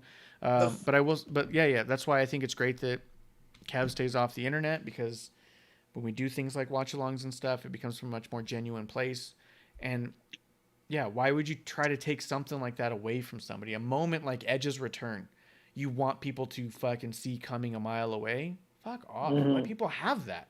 And what's also crazy is those same people will say there's going to be a big reveal tonight on AEW, but I don't want to spoil it for anybody, so just watch. Fuck off. If you ruined Edge's return, then you have no clout with me. None. You're no longer a genuine person who cares about it all. You're selfish. I understand why they're trying to find stuff out. It's all this clickbait stuff. It's how we get all our information now, and that's why nobody trusts half the shit you get. Yeah. But I'm with you. But I'm excited. I read some of that stuff where they're like, why did they tell us about Mickey James and stuff like that? And I was like, okay, but like that's not that big of a deal. Yeah, that's not but like, but let me ask you this before we go. What's a bigger deal? And I think I already know the answer from you guys. If it's Bailey or if it's Ronda. It's Bailey, right? The fans are going to care about Bailey. I think it's Ronda. Let me go to Kev. I think it's Ronda. Mm-hmm. Because you think it's Ronda coming back, or it's Ronda would be the bigger deal? Yeah. Okay. Because Ronda, just like Brock, puts asses in seats. Mm-hmm. Yeah, you got the name. The casual fan. How many cities is WWE going to go to that UFC never went to? Mm-hmm. Hey, this is my chance. I can see Ronda Rousey live. Yep. Yes, it's not in the octagon, but I can see her live. Yes. Type of thing. Bailey coming back, us as fans, The would love diehard it. wrestling fan, yeah. Yeah. It's like cool, sweet, but there's always a speculation because she's hurt when she's coming back. It's not if. With Ronda, there's the if. Yep. If she's coming back, does she come back here? If she comes back, so I think Ronda would be the bigger deal. Yeah, I agree. Because with Ronda, the belief is she may never come back. Where with Bailey, it's a matter of when does she come back, because there's no way you're keeping Bailey out of a ring, and there's no reason Ronda should come back to wrestling realistically. So she's the bigger surprise. Whether or not I think Bailey or Ronda should win, I think personally, if they're both come back this Rumble, I think Bailey wins. I think would be the bigger moment, because we want Bailey in that title picture, that main event right away. With Ronda, she could just have it. Like, it's Ronda. You don't need the Rumble win, and I don't like to see the Rumble wins wasted. Like when they gave it to Charlotte, it felt like a total waste of a Rumble, because Ronda doesn't need any excuse to be in the title picture. Or not Ronda. Charlotte doesn't need any excuse to be in the title picture to begin with. And secondly, she picked the NXT title, which didn't mean anything at the time anyways, and it was such a fucking waste of a Rumble. It's easily the most forgettable women's Rumble of all time. I think Bailey, although she doesn't need it, would serve from it. And I think Ronda would almost be I guess, yes, she won it because it was the easiest way to get her there, when she could just get herself there. There's no reason. So I agree. Ronda's the bigger moment. I think Bailey would be the more reasonable win. The diehard fans the real wrestling fans would care more about Bailey coming back too. Yes, because we also know what's to come. Yeah. With Bailey coming back, we go, oh, here we go. It's a Bishop moment. Oh shit, here we go. With Ronda coming back, it's like, oh nice. I wonder if she's back for just this match, just this run, or if she's gonna be back for a while. Like, more questions than answers. With Bailey, you go, she's fucking back, and we know how good she was when she left. You know what I mean? Mm-hmm. One last thing before Kevin falls asleep or his internet craps out. Yeah. No, I'm good. Go. Do you think that will you guys be doing a watch party? No, I'm not. I'm gonna be fishing. Yeah, Kev will be fishing. I think you're out of town, unless somebody reaches out to me and says they want to. Otherwise, right now there's not a plan to do one, but we will be doing that raffle. So join in our DMs or our comments to get a part of that raffle to win something. Splinter Fox is ineligible. Spinner Fox can't win anything. It's just based off his fandom. You know what Why? I mean? He's just not good at winning. Well, no, he keeps shitting on my Cardinals. He's ineligible. Yeah, let's see. He was saying I'm just kidding. Drew's gonna win it. He also says stay out of Twitter because Super Bowl won't have the cards. What's going on there? They're Marsh gonna is so shake it salty up. at anything if now WWE. If it's now, or if it's on WWE, he says Bailey won't be back unless she's showing her rehab as a swerve. Bailey won't be back until the Raw after Mania, which is all possible. I don't know. I'm just saying that it would be a big moment. He goes fishing like the Cardinals. There was an NFL running back that blew out his knee this year mid-season, and he made it back for the playoffs. So Derrick Henry, and I will just say the advances in modern medicine, and I'm not saying she's coming back. I just saw her at the Dallas Cowboys game, and I don't know what her fitness was like. She looked like she was not like. She looked very happy. It didn't look like maybe wrestling was going to be anytime soon. So I'm assuming that those people enjoy their time off when they get it because they work so hard too. Yeah. So like, I don't want to conjecture about it. Again, Bailey, the thing for me is I saw none of her. The only thing I've ever seen of her in ring is just highlights from the Stone Cold interview that he did with her. And so I just like, I just have this big, like, what's that going to be like? That'll be interesting. Yeah. No. I think it could be great. But at the same time, like, I don't like to pressure returns in general. I like people to return when they're going to. Spinner Fox says, let Bailey enjoy her vacation. She's going to have to carry the E again once she returns. Yeah, and for me, I don't like to push returns. I don't want to like pressure because a lot of people were speculating about Moxley coming back here or there. And it's like just let the guy do his rehab and don't put out on the internet that everybody needs you back. You know what I mean? Yeah. Like same with the returns.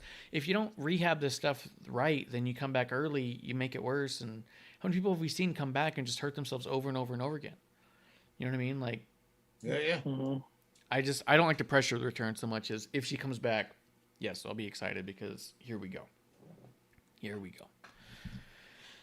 But yeah, join the raffle, join the thing. Unless somebody reaches out and says they want to do a watch along with me side by side, right now the plan is not, just because I don't have a second viewer and I'm not going to do it by myself. I just don't feel like it. So unless somebody's available and wants to, otherwise join the raffle and win a Wrestling on the Rocks shirt, pint glass, or mug. Up to you. But I think that's we're pretty good. We're ready for the Rumble. Here it comes. We got one Smackdown before the Rumble, and then we're hitting it this weekend. Tomorrow night, we're going to be back for a brand new episode 1 here at the Dive Bar of the IWC to talk about NXT and AEW. We're going to talk a little bit about GCW's pay-per-view over at Hammerstein Ballroom this past weekend, which was fucking phenomenal. You went to it? I didn't go to it. It was in Phoenix. It was in New York. Oh, okay. Yeah. I wanted to, but I couldn't do it. I want Matt Cardona's shirt. So, anything from either of you guys you want to throw out there? Nope. Wait a minute. You want the Matt Cardona shirt that says "Fuck McFoley"? Yes. Really? Yes. Why fuck McFoley? All right, let's get into it. No, let's not. I need real quick. I have a Mick Foley tattoo. Before I even start, I love Mick Foley. I have a Mick Foley tattoo. I was in an auction at High Spots for Mick Foley's blazer that he wore as a GM. It was a flannel blazer. Yeah. I put down $650 for that. I won the auction, and after I won, he's like, I don't want to because I don't think that's enough money. And decided not to give it to me, to the person who won the auction. And then a week later, it shows up on eBay for $850 by someone who's not Mick Foley and signed by Foley. While I was in there and he said he wasn't going to sell it to me for the amount that I won the auction for, someone in the chat said, DM me, I'll make you a better offer. That's not how auctions work. So basically, he took someone's side offer for $100 more than I had, didn't give me the option to have it, and then they flipped it on eBay for $100 more. Yeah. So it was been stuck in my craw for a long time. And you would still own it. You would still own it and have it like a badge of honor. Yeah, So- it would be right here. I have This- a display right here of Roddy Piper T-shirt signed by Roddy Piper. I would take that out and put Mick Foley's general manager shirt right in there. Yeah. But if it's not that, then I'll take the fuck Mick Foley one and put it right in the same spot, signed by Matt Cardona. I'll tell you that right now. I love Mick Foley and all the stuff he does. But fuck Mick Foley sometimes, you know what I mean? No, now I understand why you want the shirt. It was a lot shorter story than I thought it would be. But a ton of respect to Mick Foley and all the charity work he does. Go follow at Real Mick Foley and see all that stuff as it goes. Really good guy. He does really good stuff. He just burned me one time at an auction, and I will never forgive him for that. Just don't bid on any of this shit. Oh yeah. Ever since then, I haven't bought a single Mick Foley item since then. But I got a signed Cactus Jack figure, a signed Mankind figure. I have a signed Hardcore title with a signed Sacco that he did. Is I that got a the Mick Foley hardcore mask. title with the duct tape and shit? Yep. I have the Nice. kids' version of it that was foam with plastic duct tape. So good, dude. He signed it for me. Very nice. Amazing. Done great stuff. I'm not saying fuck Mick Foley in a way of like I actually have animosity towards him. But Yeah, you do. Fuck him. But there's a little bit of a burn, a little bit of sand in my craw when I think about how I won that. I was almost crying when I thought I was about to win something ring used by Mick Foley, and then he pulled it out from underneath me, and then I cried for a whole other reason. There's a damn. Never There's a meet damn your pearl. heroes, they say. Yeah, There's a pearl in your. yeah. There's a pearl in your craw after that one. Yeah, No more sand. That's sand burrowed. Yeah, never meet your heroes.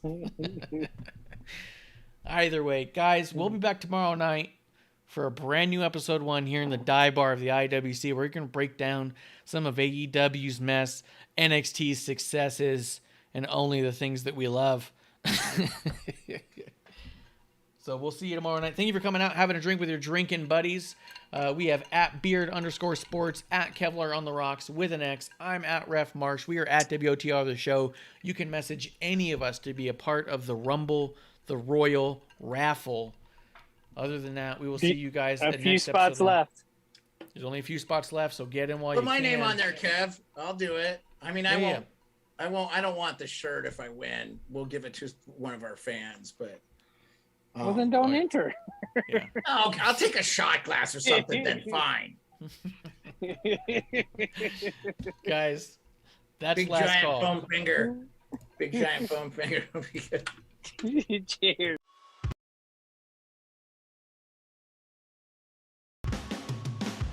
Hey, producer lady here. Thanks for tuning in. Drink by following and putting the I in subscribe on Twitch. Or subscribe and review our podcast on Apple Podcasts or wherever you listen to us. Cheers! I would never have a drink with that